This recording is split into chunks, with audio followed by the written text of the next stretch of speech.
దేవునికి స్తోత్రం. దేవుని యొక్క పరిశుద్ధ నామములో ప్రభువునందు ప్రియ సహోదరి సహోదరులందరికీ నా వందనములు తెలియజేస్తూ ఉన్నాను. జీవాధిపతి అయిన మన ప్రభువు నిన్న నేడు నిరంతరము ఏకరీతిగా ఉన్న తండ్రి ఆయన మనకు తోడయ్యుండి మన యొక్క జీవిత దినాలను పొడిగిస్తూ ఆయన యందు పరిపూర్ణులుగా బ్రతకాలని, అప్పుడే నిత్య జీవాన్ని పొందుతామని ఆయన కృపచేత సత్య వాక్యమును మనకు వినిపిస్తున్నందులకు ప్రభు యొక్క పరిశుద్ధ పాదములకు స్తుతులు చెల్లిస్తూ ఈ యొక్క వీడియోలో మరి ఉపవాసం గురించి చెప్పాలి అని నేను ఆశిస్తూ ఉన్నాను. ఒక 3 వారాల క్రితం ఉపవాసము అనగా అని ఒక షార్ట్ వీడియో చేశాను. అయితే చాలామంది దాన్ని చూశారు. అందును బట్టి దేవునికి స్తుతులు చెల్లిస్తూ ఉన్నాను. అయితే దాని యొక్క వివరణ కావాలి అని కొంతమంది నాకు ఫోన్ కూడా చేసి అడుగుతున్న హేతువు చేత ఉపవాసములో మరి కొన్ని అనుభవాలు పరిశుద్ధుడైన తండ్రి ఉద్దేశాన్ని మనం ఈ యొక్క వీడియోలో గమనిద్దాం. దేవుని యొక్క కృపచేత అట్టి ఉపవాసం మనం కూడా చేయనట్లుగా ప్రభు సన్నిధిలో మన హృదయాలు స్థిరపరచుకుందాం. మత్తయి సువార్త 6వ అధ్యాయం 16-17 వచనాలు చూసినట్లయితే, మీరు ఉపవాసము చేయనప్పుడు వేషధారుల వలె దుఃఖముఖులై ఉండకుడి. తాము ఉపవాసము చేయుచున్నట్టు మనుషులకు కనబడవలనని వారు తమ ముఖములను వికారము చేసుకొందురు. వారు తమ ఫలము పొంది ఉన్నారని నిశ్చయముగా మీతో చెప్పుచున్నాను. ఉపవాసము చేయుచున్నట్టు మనుషులకు కనబడవలెనని కాక, రహస్యమందున్న నీ తండ్రికే కనబడవలనని నీవు ఉపవాసము చేయనప్పుడు నీ తల అంటుకొని నీ ముఖము కడుగుకొనుము. అప్పుడు రహస్యమందు చూచుచున్న నీ తండ్రి నీకు ప్రతిఫలం ఇచ్చును. ప్రత్యేకించి ఉపవాసము చేయుట అనేది ప్రతిఫలము పొందే క్రియ కనుక ఈ యొక్క ఉపవాసము మన యొక్క ఆత్మీయ జీవితానికి ఎప్పటికప్పుడు మనకు చాలా ప్రయోజనకరమైంది. అంతేకాదు అది మనకు ఫలాన్ని ఇస్తుందని కూడా ప్రభు అయిన యేసయ్య తెలియజేస్తూ ఉన్నాడు. అయితే ఈ యొక్క ఉపవాసాన్ని చాలామంది మనుషులకు కనబడాలి, మేము ఉపవాసం ఉన్నాం అనేలాగా వాళ్ళు వేషధారణ కలిగిన వారై వేషధారులై ఉండి దుఃఖముఖముతో వారి వారి యొక్క భక్తి జనాలకి కనిపించాలి అనే ఉద్దేశముతో వాళ్ళు భక్తులు అనిపించుకోవాలి, ప్రజలు కూడా అనుకోవాలి. అలాంటి దురభిప్రాయముతో ఉపవాసం చేసేవాళ్ళు ఉన్నారు. కనుకనే యేసయ్య ఈ మాట చెప్పాడు, మీరు ఉపవాసము చేయనప్పుడు వేషధారుల వలె దుఃఖముఖులై ఉండకుడి అన్నాడు. దుఃఖముఖము మరి అది వేషధారణకు, ఉపవాసము చేయు వారికి అలాంటి పద్ధతి ఉండకూడదు అనేది ప్రభు యొక్క సంకల్పమై ఉన్నది. చూడండి, తాము ఉపవాసము చేయించినట్టు మనుషులకు కనబడవలెనని వారు తమ ముఖమును వికారము చేసుకొందరు. కాబట్టి అట్టివారు కూడా తమ ఫలము పొంది ఉన్నారు అని చెప్పాడు. అంటే ఉపవాసం చేస్తే ఖచ్చితంగా ప్రభువు ఉద్దేశపూర్వకముగా మనం ఉపవాసం చేస్తే దానికి ప్రతిఫలం ఉంది. కానీ వేషధారణతో ఉపవాసం చేసేవారు కూడా ఫలం పొందుతారు. ఏం ఫలం పొందుతారు అది కూడా మీరు చూడండి. వారు తమ ఫలము పొంది ఉన్నారని నిశ్చయముగా మీతో చెప్పుచున్నాను. వేషధారులకు వాళ్ళకి ఏమి మేలు జరగదు సరికదా, వారు అంతకంతకు చెడిపోతారు సోదరులారా. అంతకంతకు అక్రమమైన క్రియల చేత వారి యొక్క క్రైస్తవ జీవితం నష్టంలోకి కూరుకుపోతూ ఉంటుంది. కనుక మనము మనుషులకు కనబడినట్లుగా చేయకూడదు. ప్రతి విషయంలో కూడా ప్రభువు యొక్క ఉద్దేశపూర్వకముగా మనం జీవించట మనకు చాలా మేలు, చాలా లాభకరమైంది సోదరులారా. అంతేగాని మనుషుల మధ్యలో ఏదో ఒక గొప్ప అనిపించుకోవడానికి, భక్తి కలిగిన వారు అనిపించుకోవడానికి చేసే ఏ క్రియ అయినా కూడా అది మనమే హాని చేసుకుంటాం, మోసం చేసుకుంటాం. కాబట్టి మనం ఉపవాసం చేసే విధానాన్ని ప్రభువు చెప్తున్నాడు. మనకు తెలుసు, పరిసయ్యుడు కూడా ఉపవాసం చేశాడు. పరిసయ్యుడు ఉపవాసం చేసినప్పుడు అతను మనుషులకు కనిపించాలనే చేశాడు. మీరు చూడండి, లూకా సువార్త 18:11 నుంచి, పరిసయ్యుడు నిలువబడి, దేవా, నేను చోరులను, అన్యాయస్తులను, వ్యభిచారులనైన ఇతర మనుష్యుల వలనైనను ఈ సుంకరి వలనైన ఉండనందుకు నీకు కృతజ్ఞతాస్తుతులు చెల్లించుచున్నాను. వారమునకు 2 మారులు ఉపవాసము చేయుచు అన్నాడు. వారమునకు 2 మారులు ఉపవాసం చేస్తున్నాడట. మామూలు విషయం కాదు అది. వారంలో 2 రోజులు ఉపవాసం ఉండటం అంటే కష్టమే. ఉపవాసము చేయుచు నా సంపాదన అంతటిలో 10వ వంతు చెల్లించుచున్నానని తనలో తాను ప్రార్థించాడు. కానీ చివరికి ప్రభు అతని ప్రార్థన అంగీకరించలేదు.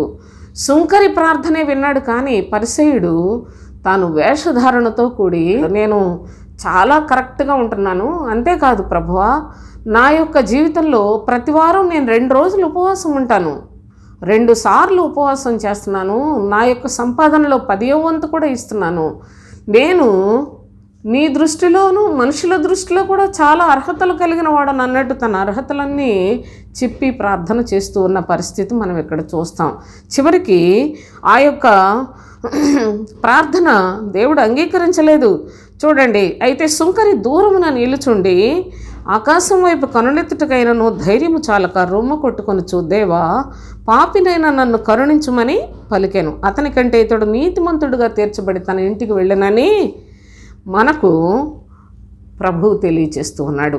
కనుక ఉపవాసము చేయుట అనేది ఒక నీతి కార్యము లాంటి భావన వేషధారులు కలిగి ఉన్నారు. అందుకే ప్రభు అంటున్నాడు, వారు మనుషులకు కనబడవలనని ఉపవాసం చేస్తారు కనుక తమ ఫలము పొంది ఉన్నారు అన్నాడు. అంటే దేవుడు అట్టి ఉపవాసాన్ని అంగీకరించడు అని చాలా స్పష్టంగా మనకు ఈ యొక్క భాగాన్ని బట్టి అర్థమవుతుంది. అయితే మార్కు సువార్త 9:25 నుండి, జనులు గుంపు కూడి తన యొద్దకు పరుగెత్తుకుని వచ్చుట యేసు చూచి, మోగవైన చెవిటి దయ్యమా, వానిని వదిలిపోమ్మని, ఇక వానిలో ప్రవేశించవద్దని నీకు ఆజ్ఞాపించుచున్నానని చెప్పి ఆ అపవిత్రాత్మను గద్దించెను. ఒకప్పుడు ప్రభువు, ఇదంతా మీరు కాస్త పైనుండి చదువుకోండి, మనకు ఎక్కువ సమయం అవుతుంది. చూడండి సోదరులారా, 17 జనసమూహంలో ఒకడు బోధకుడు, మోగదయ్యం పట్టిన నా కుమారుని నీ యొద్దకు తీసుకొని వచ్చితిని అన్నాడు. చాలామంది జనసమూహంలో ఒక వ్యక్తి వచ్చి, అయ్యా, మోగదయ్యం పట్టింది నా కుమారుడికి. వాడు మోగదయ్యము అంటే మోగ ఆత్మ. ఆ ఆత్మ పట్టినవాడు ఇక మాట్లాడడు, వినడు, ఇక ఏది పట్టించుకోడు. కనుక మోగ దయ్యము పట్టినవాడు అనగా అది ఒక అపవిత్రాత్మ. ఆ మోగదయ్యం పట్టినవాడు మరి ప్రభు దగ్గరికి తన కుమారుడు బాధను భరించలేక ఈయన దగ్గరికి వెళితే స్వస్థత వస్తుందని తీసుకొచ్చాడు. 22 అది వానిని నాశనము చేయవలనని తరచుగా అగ్నిలోను నీళ్లలోనూ పడద్రోస్తూ ఉందట. నాశనం చేయాలి, ఆ బిడ్డను ఎలాగైనా చంపేయాలి అని తరచుగా అగ్నిలోను నీళ్లలోనూ పడద్రోయును. ఏమైనాను నీ వల్ల అయితే మా మీద కనికరపడి మాకు సహాయము చేయమనెను. ఈ విధముగా ప్రాధేయపడి వేడుకుంటున్న ఈ యొక్క మరి ఆ మనుష్యుడు తన యొక్క కుమారుడు బాధను, ఏ తండ్రికైనా అది చాలా బాధాకరమైంది కనుక ఆనాడు ఆ యొక్క తండ్రి కూడా తన కుమారుడిని యేసు ప్రభు దగ్గరకు తీసుకొని వచ్చాడు. అప్పుడు ప్రభువు చూడండి, మోగవైన చెవిటి దెయ్యమా, వానిని వదిలిపోమ్మని, ఇక వానిలో ప్రవేశింపవద్దని నీకు ఆజ్ఞాపించుచున్నానని అపవిత్రాత్మతో చెప్పాడు. అప్పుడు అది కేక వేసి వారిని ఎంతో విలవిలలాడించి వదిలిపోయాను. కేక వేసి గట్టిగా అరిచేది పిల్లడే, కానీ ఆ పని చేయిస్తుంది అపవిత్రాత్మ, మూగ దయ్యము అనగా మూగ ఆత్మ పట్టిన ఈ యొక్క మరి వ్యక్తి చాలా చాలా మరి అరుస్తూ కేకలేస్తూ విలవిలలాడించి వదిలిపోయాను. అంతటా వాడు చచ్చిన వాని వలె ఉండెను గనుక అనేకులు వాడు చనిపోయిననిరి. అయితే యేసు వాని చెయ్యి పట్టి వాని లేవనెత్తగా వాడు నిలువబడెను. ఆయన ఇంటిలోనికి వెళ్ళిన తరువాత ఆయన శిష్యులు, మేమెందుకు ఆ దయ్యము వెళ్ళగొట్టలేకపోయాం అని ఏకాంతముగా ఉన్నప్పుడు ప్రభువుని అడిగారట. అడిగితే ప్రభువు చెప్తున్నాడు, అందుకు ఆయన ప్రార్థన వల్లనే కానీ మరి దేని వల్లనైనా ఈ విధమైనది వదిలిపోవుట అసాధ్యము. దయ్యాల్లో కూడా చాలా చాలా బలమైన దయ్యాలు ఉంటాయి. ఈ విధమైనది అంటే ఈ వీడికి పట్టిన దయ్యం చాలా చాలా బలమైనది సోదరులారా. అది మోగ అపవిత్రాత్మ. వాడిని ఎలాగైనా పట్టుకెళ్ళిపోవాలి, చంపేయాలి వీడిని అని. ఎందుకంటే అపవిత్రాత్మలు చాలా ప్రేరేపిస్తూ ఉంటాయి. నువ్వు చచ్చిపో, ఎందుకు ఇంకా బ్రతకటం, నీకు ఇన్ని బాధలు, నువ్వు చచ్చిపో అని ప్రేరేపిస్తాయి. అంతేకాదు చనిపోయే అంత వరదాకా కూడా అవి ఊపిరి ఆడనివ్వకుండా మనుషులను చాలా ఒత్తిడి చేస్తూ ఉంటాయి సోదరులారా. ఎందుకంటే ఒక మనుషుడు చచ్చిపోతే వాడు కూడా అపవిత్రాత్మ అయిపోతాడు. ఒక మనుషుడు దేవుని ఎడల భయభక్తులు కలిగి ఉండి ప్రభువు కొరకే చనిపోయినట్లయితే అట్టివారు విశ్రాంతిలోనికి వెళతారు. మరి అపవిత్రాత్మల చేత పీడింపబడుచు అనేకమైన, వీడికైతే మూగ అపవిత్రాత్మ పట్టింది, కానీ చాలామందికి చాలా చాలా భయంకరమైన దురాత్మలు, అపవిత్రాత్మలు లోకంలో నిండిపోయి ఉన్నాయి. మనుషుల జనాభా కన్నా కూడా ఈ అపవిత్రాత్మలే రెట్టింపుగా విపరీతమైన సంఖ్యలో పురాతన కాలము నుండి దేవుని ఎరగకుండా, దేవుని యొక్క భయం లేకుండా మరి బ్రతుకుతూ చచ్చిపోయిన వాళ్ళంతా, పూర్వం నుండి చనిపోయిన వాళ్ళంతా కూడా అపవిత్రాత్మలై అవన్నీ అలా తిరుగుతూ ఉంటాయి. అందుకే ఒక మనుష్యుడు ఒక దయ్యాన్ని వదలగొట్టుకుంటే వాడికి 7 దయ్యాలు వచ్చి కాపురం పెట్టిన ఉపమానాన్ని ప్రభు మనకు చెప్తాడు. మరి ఒక్కడికైతే ఏకంగా ఒక్కడికే శానాను దెయ్యం పట్టినవాడు గురించి కూడా ప్రభువు చెప్తాడు. అయితే ఇక్కడ ఏమంటున్నాడంటే, ఈ అపవిత్రాత్మ వీడిని ఎలాగైనా చంపేయాలని చాలా చాలా ఒత్తిడి చేసి వాడిని బాగా ఇబ్బందులు పెడుతోంది.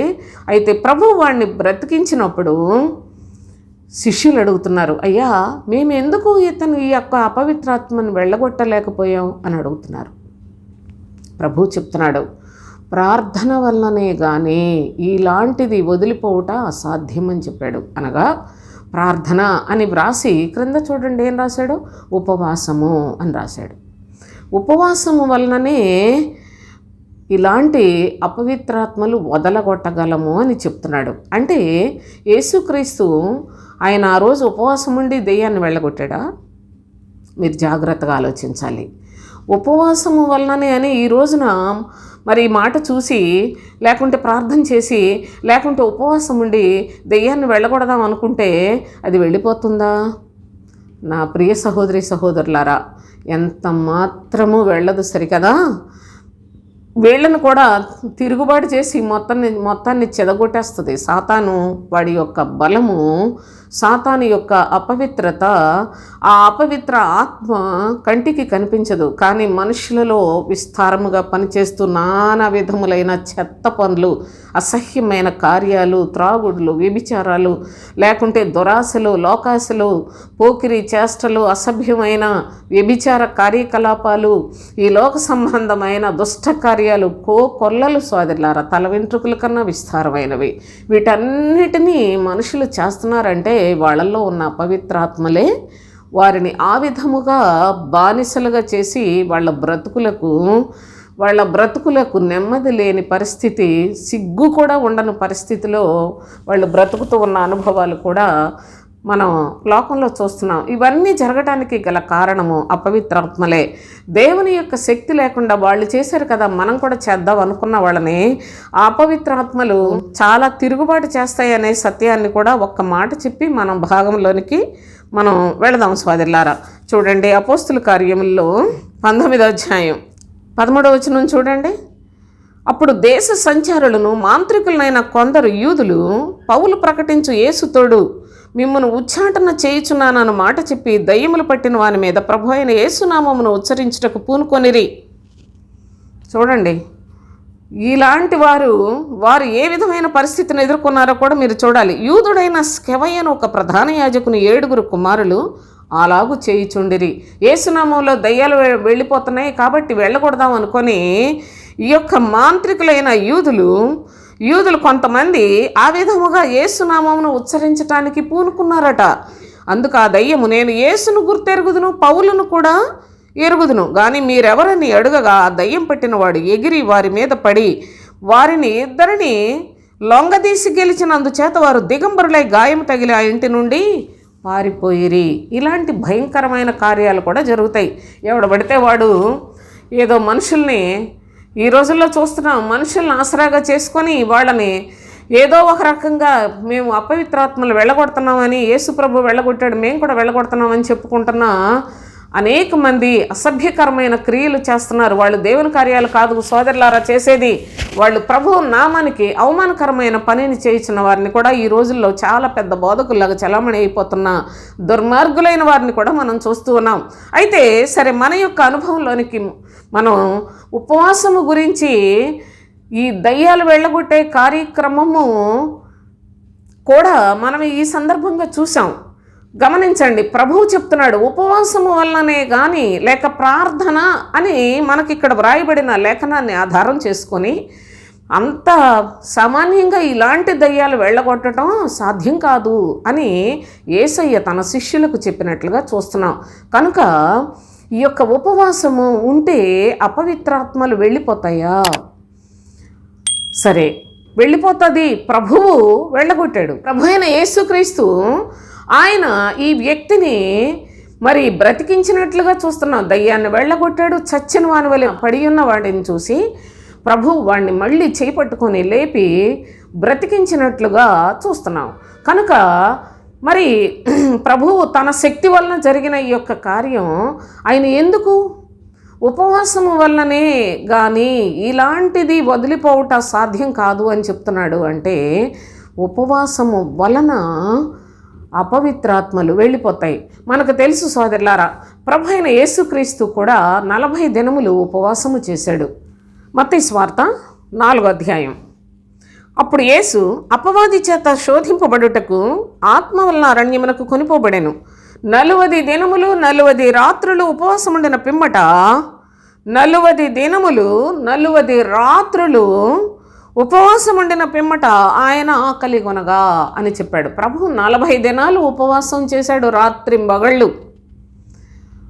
ఆయన చేసిన ఉపవాసము అపవాదిని జయించుటకు, లోకములోనికి శరీరధారిగా వచ్చిన మన ప్రభువు మీద కూడా అపవాది వాడి యొక్క అధికారాన్ని ప్రయోగిస్తూ ఉంది. సోదరులారా, ఈ లోకమును ఇదంతటినీ కూడా దేవుడు అపవాదికి అప్పగించాడట. వాడే చెప్తాడు. కాబట్టి ప్రభువు మీద కూడా వాడు శోధనను మరి ఉపయోగిస్తూ ఉంది.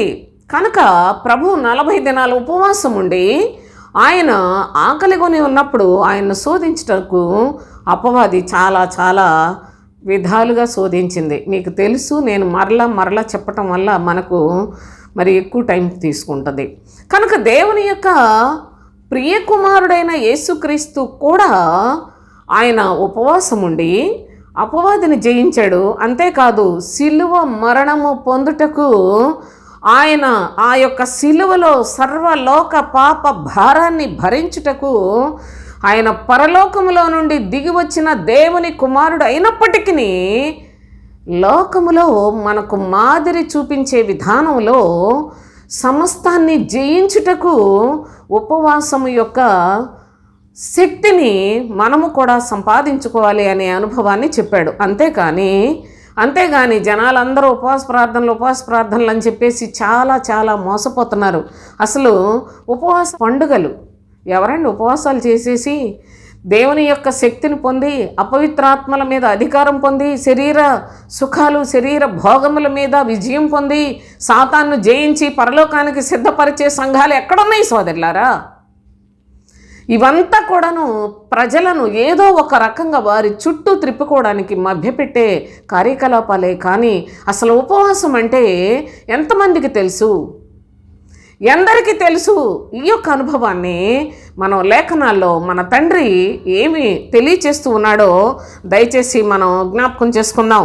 చూడండి, యెషయా గ్రంథం 58వ అధ్యాయం 2వ వచనం నుంచి దయచేసి ప్రతి ఒక్కరూ మీ పరిశుద్ధ గ్రంథంలో చూస్తూ దేవుని యొక్క సత్యాన్ని పరిశీలనగా గమనించి నేర్చుకోనండి. అప్పుడు అది మీకు సొంతం అవుతుంది సోదరులారా. చదువుకుంటూ వెళ్ళిపోయినంత మాత్రాన, లేకుంటే బైబిల్లో ఉన్నంత మాత్రాన అది మనకు సొంతం కాదు.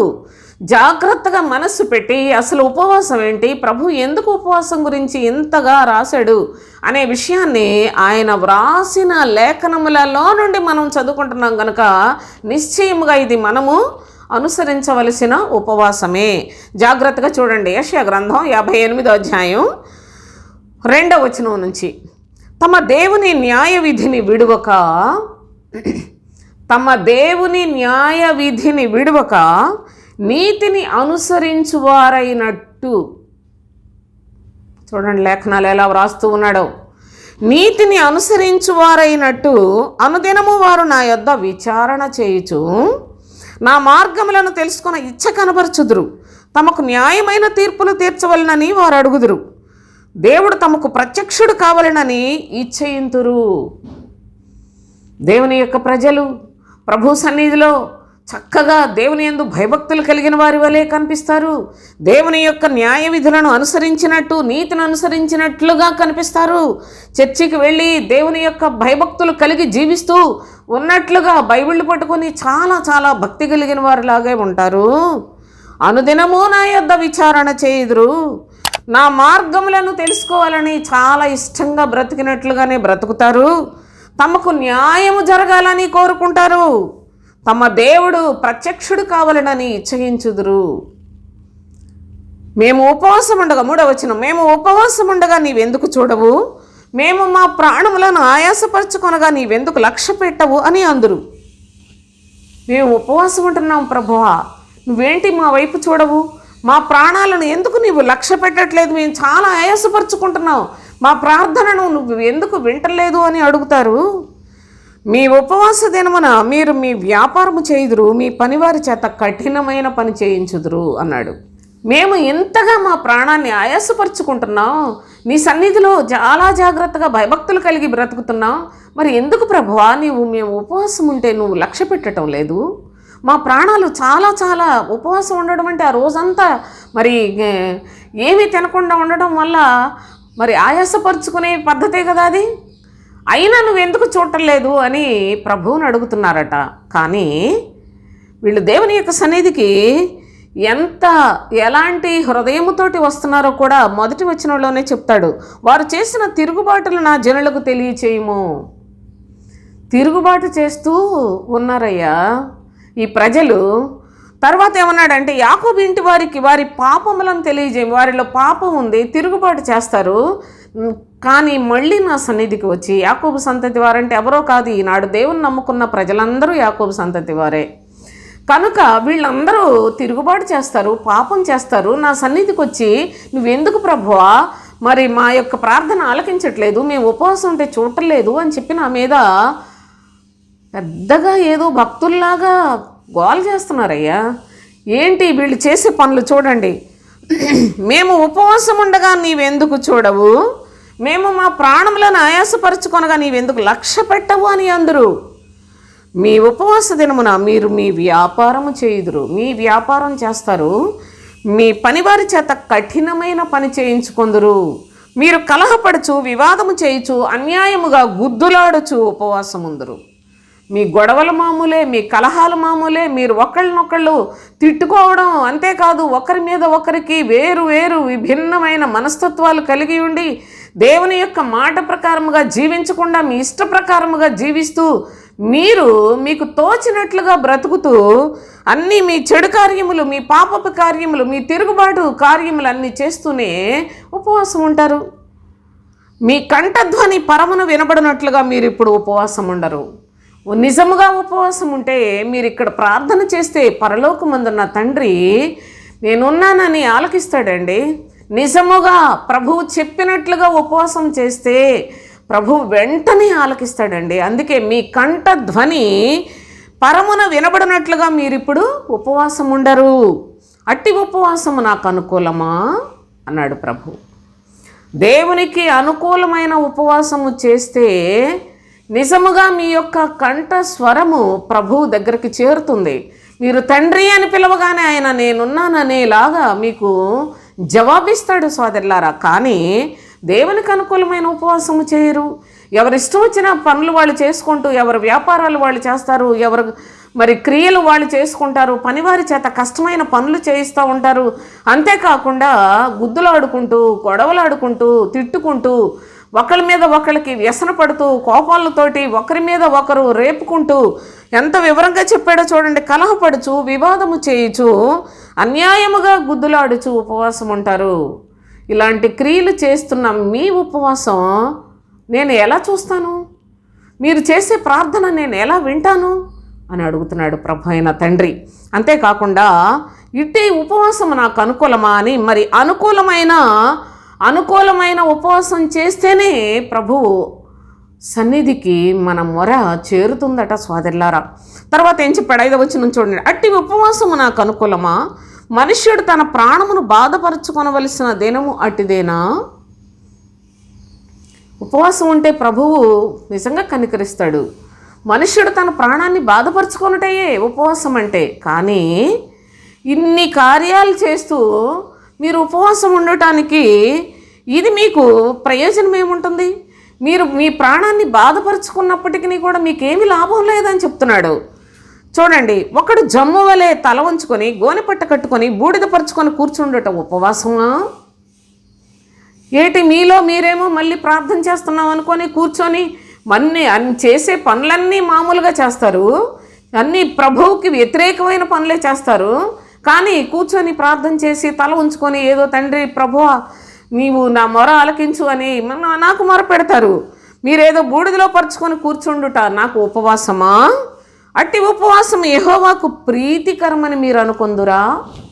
చూడండి, ఇందాక చెప్పాడు అట్టి ఉపవాసము నాకు అనుకూలమా అన్నాడు. అట్టి ఉపవాసము యెహోవాకు ప్రీతికరమా అని అడుగుతూ ఉన్నాడు. దేవునికి ఇష్టమైతేనే కదా ఆయన దగ్గర నుండి మనకు సమాధానం వచ్చేది. ప్రభువుకు మన యొక్క ప్రవర్తన, మన యొక్క హృదయము, మన క్రియలు క్రమముగా ఆయనకు అనుకూలముగా ఉంటేనే కదా మనం ప్రభువా నా జీవితంలో నేను ఒక ఫలం పొందాలనుకొని ఉపవాసం ఉంటున్నాను అని మనం ఉపవాసం చేయాలి. ఎందుకంటే మన ఉపవాసానికి ప్రతిఫలం ఉంది సోదరులారా. మనము వేషధారణతో ఉపవాసం చేసినట్లయితే, తిరుగుబాటుతో ఉపవాసం చేసినట్లయితే మనకేమీ ఫలితం ఉండకపోగా మన బ్రతుకంతా కూడాని నేను ఉపవాసాలు ఉంటున్నానని పరిసయ్యుడులాగా వృధాగా అతిశయపడటం, ఏదో మనుషుల మధ్యలో భక్తులమని అనిపించుకోవడానికి పనికొస్తుందే కానీ అది ప్రభు సన్నిధిలో పనికి రాదని చాలా స్పష్టంగా మనము లేఖనాల్లో చూసాం. మనం ముందుగా చూసి ఈ లేఖనాల దగ్గరకు వచ్చాం. కనుక దేవుని యొక్క సన్నిధిలో ఎలా ఉండాలి ఉపవాసం? మరి ఈ విధమైన ఉపవాసం ప్రభువుకి ఇష్టం ఉండదు, నాకు అనుకూలం కాదని చెప్పాడు. మీరు గొడవలు పడుతూ, కలహాలు పడుతూ, వివాదాలతోటి ఉంటూ, మీరు కష్టమైన పనులు మీ పనివారి చేత చేయించుకుంటూ, మేమేదో ప్రార్థన చేస్తున్నాం అనుకుంటున్నారు. మీ ప్రార్థన, మీ కంఠధ్వని అసలు పరలోకంలో వినిపించాలి కదా అంటున్నాడు ప్రభు. ఇది నాకు అనుకూలమైన ఉపవాసమా అన్నాడు. ఇది నాకు ప్రీతికరమైన ఉపవాసమా మీరు ఈ విధంగా చేసినట్లయితే అని మాట్లాడాడు. మరి దేవునికి అనుకూలమైన ఉపవాసం ఏంటో చూద్దాం. 6వ వచనం చూడండి. దుర్మార్గులు కట్టిన కట్లను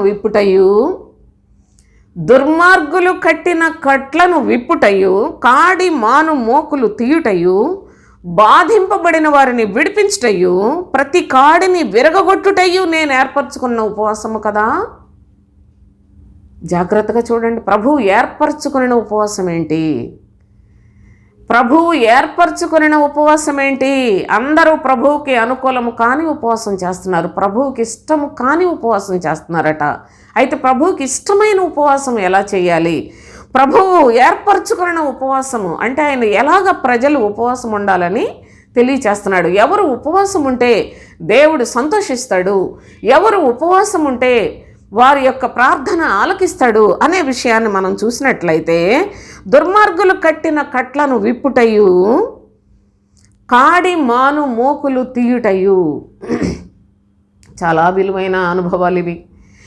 దుర్మార్గులు కట్టిన కట్లు. దుర్మార్గులు ఎవరండి సోదరులారా? లేఖనాలతో చెప్పాలంటే చెప్తాను, లేదో అంత టైము మీరు చాలామంది వాక్యాన్ని అసలు ఒక్క నిమిషం ఉండే షార్ట్ వీడియోసే చూడలేని వాళ్ళు ఎందరో ఉన్నారు.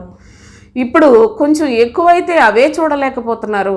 మరి దేవుని యొక్క లేఖనాలు ఎక్కువ సమయం తీసుకోవాలన్న ఉద్దేశం కాదు, నాకేదో వ్యూస్ కోసమో లేకపోతే మరొకటో నా ఉద్దేశం కాదు సోదరులు. నాకు ఏది అక్కర్లేదు. దేవుని పిల్లలకు దేవుని యొక్క వాక్యము అర్థమైతే వాళ్ళు సత్క్రియలు కలిగి వారు ప్రభువుకి ఇష్టలుగా ఉండగలిగినట్లుగా బ్రతకటానికి ఏదో నిమిషాల్లో లేకుంటే 2 నిమిషాలు 3 నిమిషాల్లో గబగబా ఒక మాట చెప్పాలంటే సాధ్యం కాదండి.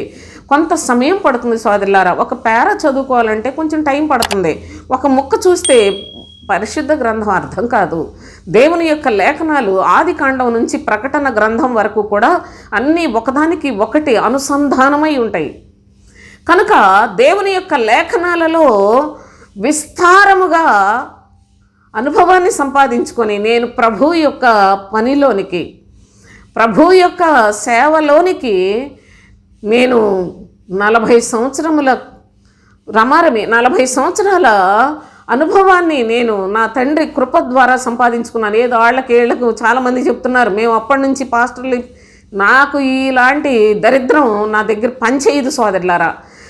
ప్రభు యొక్క పాద సన్నిధిలో ప్రతి విషయాన్ని క్షుణ్ణంగా తెలుసుకొని నేను నేర్చుకొని అప్పుడు మాత్రమే కొందరికైనా నా ప్రియ సహోదరులకు నేను ఒక సహాయకురాలుగా పనిచేయాలి అని యూట్యూబ్లో ఈ ఛానల్లో నుండి మీకు సత్యవాక్యాన్ని తెలియచేస్తున్నాను. ఈ విషయం దయచేసి నేను చాలాసార్లు చెప్పాను, మళ్ళీ చెప్తున్నాను. ఏదో ఒక మొక్క అక్కడొకటి ఇక్కడొకటి నేర్చుకొని అక్కడ కొంత ఇక్కడ కొంత నేర్చుకొని కలిపి చెరిపెడి బోధ అసలు మీకు ఈ ఛానల్లో ఎక్కడ కనిపించదు. క్రీస్తు బోధ చుట్టూనే మీకు ఈ ఛానల్లో ఏ వాక్యం ఇంతవరకు ఇప్పుడు 5వ సంవత్సరం నేను ఈ ఛానల్ ప్రారంభించి అయితే ఇప్పటి వరకు క్రీస్తు చుట్టూనే మీకు పరిశుద్ధ లేఖనములను సమకూర్చి చాలా ఆసక్తితో ప్రయాసతో మీకు నేను తెలియచేస్తున్నాను సోదరులారా. ఏ కొద్ది మందికైనా సరే చేరుతుంది అని నా ఆశ. అంతేగాని ఏదో ఒక రకంగా 1 గంట సేపు వాక్యం చెప్పుకోవాలన్న ఉద్దేశం కాదు. అలా చెప్పటం కూడా సులభం కాదు. సత్యాన్ని చెప్పాలంటే చాలా కష్టం. వాళ్ళ గురించి వీళ్ళ గురించి కొన్ని కథలు చెప్పుకోవటం అయితే ఎన్ని కథలైనా చెప్పుకోవచ్చు. కానీ నేను పరిశుద్ధ లేఖనములలో ప్రతి మాట మీకు చూపిస్తూనే ప్రతి వీడియోలో కూడా వాక్యాలు చెప్తూ వచ్చాను. కనుక ఇదేదో ఒక మనుషుల యొక్క ప్రాధాన్యత లేకపోతే మనిషికి ఏదో నేను మంచిదాన్ని అనిపించుకునే దౌర్భాగ్యం కాదు సోదరులారా. కేవలము దేవుని యొక్క ప్రేమ మన ప్రభు అయిన క్రీస్తు ద్వారా తండ్రి ఆయన ప్రాణం పెట్టుట ద్వారా మనకు కూడా అనుగ్రహించి ఉన్నాడు. కనుక ఆ దేవుని యొక్క ప్రేమలో మనము కూడా పాలివారమై ఉండి క్రీస్తు వారమై ఉండి ఆయన మహిమలో ఆయన రాజ్య నివాసులుగా బ్రతకటానికి సహాయకురాలని మాత్రమే సోదరులారా నేను మార్చుకుంటూ మీకు చెప్తున్నానే కానీ ఏదో నేను 4 మాటలు జనాలకు చెప్పేసి పెద్ద ఇదేంటి భక్తురాలను అనిపించుకోవడం నా ఉద్దేశం కాదు. దయచేసి ఆలోచన చేయండి. ప్రభు యొక్క లేఖనములు ఇంత తేటగా దేవుడు వ్రాసి పెడితే ఈరోజు ఉపవాస కూడికలను పెట్టి నేను అనుకుంటాను ఇదంతా చాలా చాలా మోసం జరిగిపోతుంది. చాలా సంఘాలు నేను నాశనం చేస్తున్న దొంగ బోధకులు బోల్డ్ మంది ఉన్నారు. కానీ దేవుని యొక్క సన్నిధిలో నేను నా యొక్క కుటుంబానికి తండ్రి మరి ఆయన యొక్క దర్శన రూపకముగా క్రీస్తు శరీరము అని పేరు పెట్టి ప్రభువు చూపించి ఈ సేవ చేయాలి అనేది ఎంత కష్టతరమైందో ఈ బోధ చెప్పడానికే ఎన్ని అవరోధాలు ఎన్ని ఆటంకాలు వస్తాయో సోదరులారా. అనుభవపూర్వకముగా విశ్వాసముతో క్రీస్తునందు బ్రతుకుచున్న మరి ఈ యొక్క సేవలో మా బ్రతుకులకు తండ్రి అనుగ్రహమే కానీ మనుషుల యొక్క ఆలోచన లేకుంటే మా సొంత శక్తి భక్తి కాదు. మేము పెద్ద చదవర్లమే కాదు, పెద్ద జ్ఞానవంతులమే కాదు, లోకంలో ఏ అర్హత ఏది కూడా లేదు. కానీ మాకున్న అర్హత పరలోకంలో నుండి తండ్రి అయిన దేవుడు తన ప్రియకుమారుడైన క్రీస్తునందు యేసే క్రీస్తు అని విశ్వాసముతోటి మేము బోధిస్తూ ఉన్నాము. అలాంటి బోధనే అనేకులకు కూడా తెలియచేయటానికి పూనుకున్న పనియే కానీ సోదరులారా.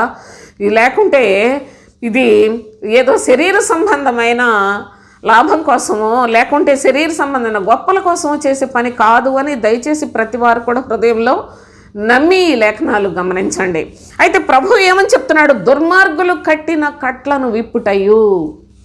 దుర్మార్గులు అంటేనే వాళ్ళు మార్గము తప్పిపోయిన వారు, అనగా క్రీస్తు బోధ లేకుండా ఉన్న సంఘములు, ఆ సంఘాల్లో మనుషుల్ని వాళ్ళు కట్లు కట్టి బంధించుకొని, బందీ గృహములు అన్నాడు ఆ సంఘాలని. బందీ గృహములు అని చెప్పాడు సోదరులారా. వాళ్ళు బంధించి ఉన్న పరిస్థితుల్లో కొందరికైనా విడుదల కలుగు చేస్తే ప్రభు చాలా సంతోషిస్తాడు. అక్కడ క్రీస్తు బోధ లేదు, ఆ సంఘములో క్రీస్తు బోధ లేదు, కానీ అక్కడ ఆసక్తి కలిగిన బిడ్డలు ఉన్నారు. కొంతమందికైనా క్రీస్తును చూపించగలిగితే అది పరలోకపు తండ్రి యొక్క ఇష్టపూర్వకమైన క్రియ. క్రీస్తునందే మనకు నిత్య జీవం ఉన్నది కనుక క్రీస్తు బోధన తెలియకుండా ఎందరూ నశించిపోతున్నారు. కొందరికైనా నేను ఎక్కడికి వెళ్ళి చెప్పగలను? కనుక యూట్యూబ్లో ఈ ఛానల్లో నుండి ఇది ఎన్నో లేఖనాలు మీకు నేను తెలియచేస్తూ వస్తూ ఉన్నాను. చూడండి, దుర్మార్గులు కట్టిన కట్లను విప్పుటయు, కాడి మాను మోకులు తీయుటయు. కాడి మాను మోకులు తీయుటయు, బాధింపబడిన వారిని విడిపించుటయు, ప్రతి కాడిని విరుగగొట్టుటయు. ఇవన్నీ ఏంటనుకున్నారు? మనుషులు ప్రభు సన్నిధిలో ఆయన వైపు తిరగడమే ఒక గొప్ప కార్యమైతే, దేవుని అంగీకరించిన వారు అసలు ఒక సంఘానికి వెళితే ఆ సంఘములో బందీలైపోవుట అనేది చాలా ఘోరమైన నేరం అండి. అసలు అది వాళ్ళ బోధకులు అంతే మోసం చేస్తున్నారు. వారు మోసంలో చిక్కుకుపోయిన ప్రజలు కూడా వెలవెల కొట్టుకులాడటమే కానీ బయటికి రావటానికి ఛాన్స్ లేకుండా ఎన్నో అసలు సంఘములు చేసే మోసం, పాస్టర్లు చేసే మోసం ఘోరమైంది సోదరులారా. వాళ్ళ గురించే నా యొక్క మరి అనుభవంలో నేను విపరీతంగా చూశాను కనుకనే చెప్పగలుగుతున్నా. దానికి తగినట్లుగా నా దేవుని యొక్క లేఖనములు స్పష్టముగా నాకు తెలియచేశాడు కనుకనే నేను కూడా మీకు వివరించి చెప్తున్నాను. కాడి మాను మోకులు విరిచే పని ప్రభు అయిన క్రీస్తు నందు తండ్రి ఎంత గొప్ప విడుదలను చాటించాడో ఆ యొక్క అనుభవాలు ఈనాడు లేవు సోదరులారా. మనుషులందరూ కూడా చూడండి ఏమని చెప్తాడంటే, యెషయా గ్రంథం 9వ అధ్యాయం 4వ వచనం చూడండి. మిద్యాను దినమున జరిగినట్లు వాని బరువు కాడిని నీవు విరిచి ఉన్నావు. వాని బరువు కాడిని నీవు విరిచి ఉన్నావు. వాని మెడను కట్టు కర్రను, వాని తోలు, వాని కొరడాలను విరిచి ఉన్నావు. మన ప్రభువు పరలోకములో నుండి ఆయన దిగివచ్చి ఆయన చేసే కార్యాన్ని ప్రవక్త అయిన యెషయా ద్వారా చెప్తున్నాడు. బరువైన కాడి అపవాది ప్రతి మనిషికి వేసి ఉన్నాడు. వాటిని విరిచి పడేసే పని. అంతేకాదు వాని మెడను కట్టు కర్రను, వాని తోలు, వాని కొరడాలను విరిచి ఉన్నావు. అపవాది మనుషుల మీద వాడు కాడి వేశాడు సోదరులారా. వాడు భయంకరమైన బరువైన కాడిని, మనుషులందరూ పాపానికి దాసులు, అంటే పాపానికి, లోకానికి, పనికి మాలిన ధనాపేక్షకు దాసులు, లోకములో ప్రతి నీచ కార్యానికి దాసులైపోయిన మానవ జాతి ఎందుకు ఇంతగా బానిస బ్రతుకుతుందంటే, అపవాది మనుషులకు అనేకమైన దురాశలు, లోకములో ఉన్నదంతా నేత్రాశ, శరీరాశ, జీవపడంబం, ఇవి మనుషులను దాసులుగా చేసినాయి. మనుషులనే దాసులుగా చేసుకుంటున్న పరిస్థితులు. వీటి నోరున్నవాడు బలహీనుని దాసుడుగా చేసుకుంటున్నాడు. ఈ నోరున్న వాళ్ళందరూ కూడా సాతానుతో నింపబడిన వాళ్ళు సోదరులారా. సాతాను యొక్క అపవిత్రాత్మలతో నింపబడి అనేకులను బాధించే మనుషులు లోకంలో కోకొల్లలో. వీళ్ళందరూ ఒకవైపు మనుషులకు దాసులుగా చేసి, మనుషులు పాపానికి దాసులుగా చేసి, త్రాగుడికి బానిసలుగా చేసి, అంత దాసత్వమే పాపమునకు దాసులు. మీరు పాపముల చేత, అపరాధముల చేత చివరికి చచ్చిపోయిన మానవ జాతికి బరువైన కాడి. వాడు తాగకుండా ఉండలేడు, ఒకడు పాపం చేయకుండా ఉండలేడు, మరి ఒకటి అందంగా కనిపించకుండా ఉండలేదు, మరి ఒకడు దేవుని యొక్క మాటలు చెప్తున్నాను అనుకుంటున్నాడు. కానీ వారి యొక్క జీవితాల్లో వాళ్ళు ఎంత చక్కగా కనిపించడానికి ప్రయాసపడుతూ ఖరీదైన వస్త్రాలతో అలంకరించుకొని ఇంత భయంకరంగా ఇదంతా ఎందుకు జరుగుతుంది అనుకుంటున్నారు? ప్రభువు తన యొక్క పిల్లలను ఏ విధంగా ఉండాలని కోరుకుంటున్నాడు? మనుషులందరూ కూడా అపవాదికి బానిసలు, దాసులైపోయిన పరిస్థితుల్లో, మరణ ఛాయలో ఉన్న పరిస్థితుల్లో, అరణ్యానికి అలవాటు పడిపోయిన, ఈ యొక్క లోకానికి అలవాటు పడిపోయిన మానవ హృదయాలు, బరువైన కాడి వారి మీద ఉంది. దాన్ని విరవగలిగిన వాళ్ళు ఎవరూ లేనప్పుడు మన ప్రభువు పరలోకంలో నుండి దిగివచ్చి సర్వలోక రక్షణార్థమై బరువైన ప్రతి మెడ మీద ఉన్న కాడిని విరిచివేసిన క్రీస్తును గురించి తెలియని వారు, క్రీస్తును అంగీకరించని వారు, క్రీస్తు గురించి ప్రకటించి వారు లేని కారణము చేత నామకార్థ క్రైస్తవులైపోయారు, అక్రమ క్రైస్తవులైపోయారు.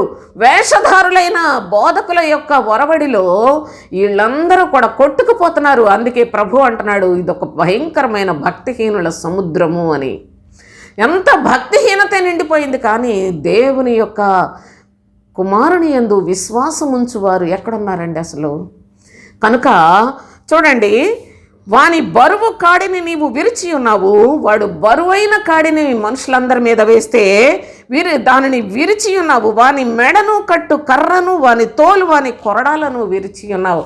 ప్రభు అయిన యేసుక్రీస్తు శరీరధారిగా లోకంలోనికి రాకముందు ఉన్న ప్రవచనాలు, శరీరధారిగా వచ్చిన తర్వాత కూడా చెప్పాడు. ప్రయాసపడి, మనకి నోటెడ్ కదా అండి, మత్తయి సువార్త 11:28 ఆ వచనాలు మీరు చూడండి. ప్రయాసపడి భారం మోసుకొని పోవచ్చున్న సమస్తమైన వారులారా, అందరి మీద భారం ఉంది. అయితే ఆ భారం నుండి యేసు రక్షకుడిగా విడుదల చేస్తున్నాడు. అందుకే చెప్పాడు, ప్రయాసపడి భారం మోసుకొని పోవచ్చున్న సమస్తమైన వారులారా నా యొద్దకు రండి, నేను మీకు విశ్రాంతినిస్తాను అని చెప్పాడు. అది యేసు నందలి రక్షణ పొందిన వారి యొక్క అనుభవం. లోకంలో అందరూ కూడాను పాపులమే, అందరూ కూడాను ప్రయాసతో భారం మోసుకుంటే పాప భారాన్ని, లోక భారాన్ని, మనుషుల భారాన్ని, లోక సంబంధమైన సమస్తమైన సాతాను సంబంధమైన చెడు క్రియలతో ఉన్న భారాన్ని మోసుకొని పోచున్న మన యొక్క బ్రతుకులకు ప్రభువు పిలుస్తున్నాడు, నా దగ్గరకు రండి, నేను మీకు విశ్రాంతినిస్తాను అని. అది యేసు నందు జరిగే క్రియ. కానీ ఆ వెంటనే యేసయ్య చెప్పాడు. ఏమని చెప్పాడు చూడండి, మత్తయి సువార్త స్పష్టంగా చూపించి చెప్తున్నాను సోదరులారా, నా సొంత మాట కాదు. చూడండి ఏమని చెప్పాడు, 29వ వచనం, మత్తయి 11:29. నేను సాత్వికుడను, దీన మనస్సు గలవాడను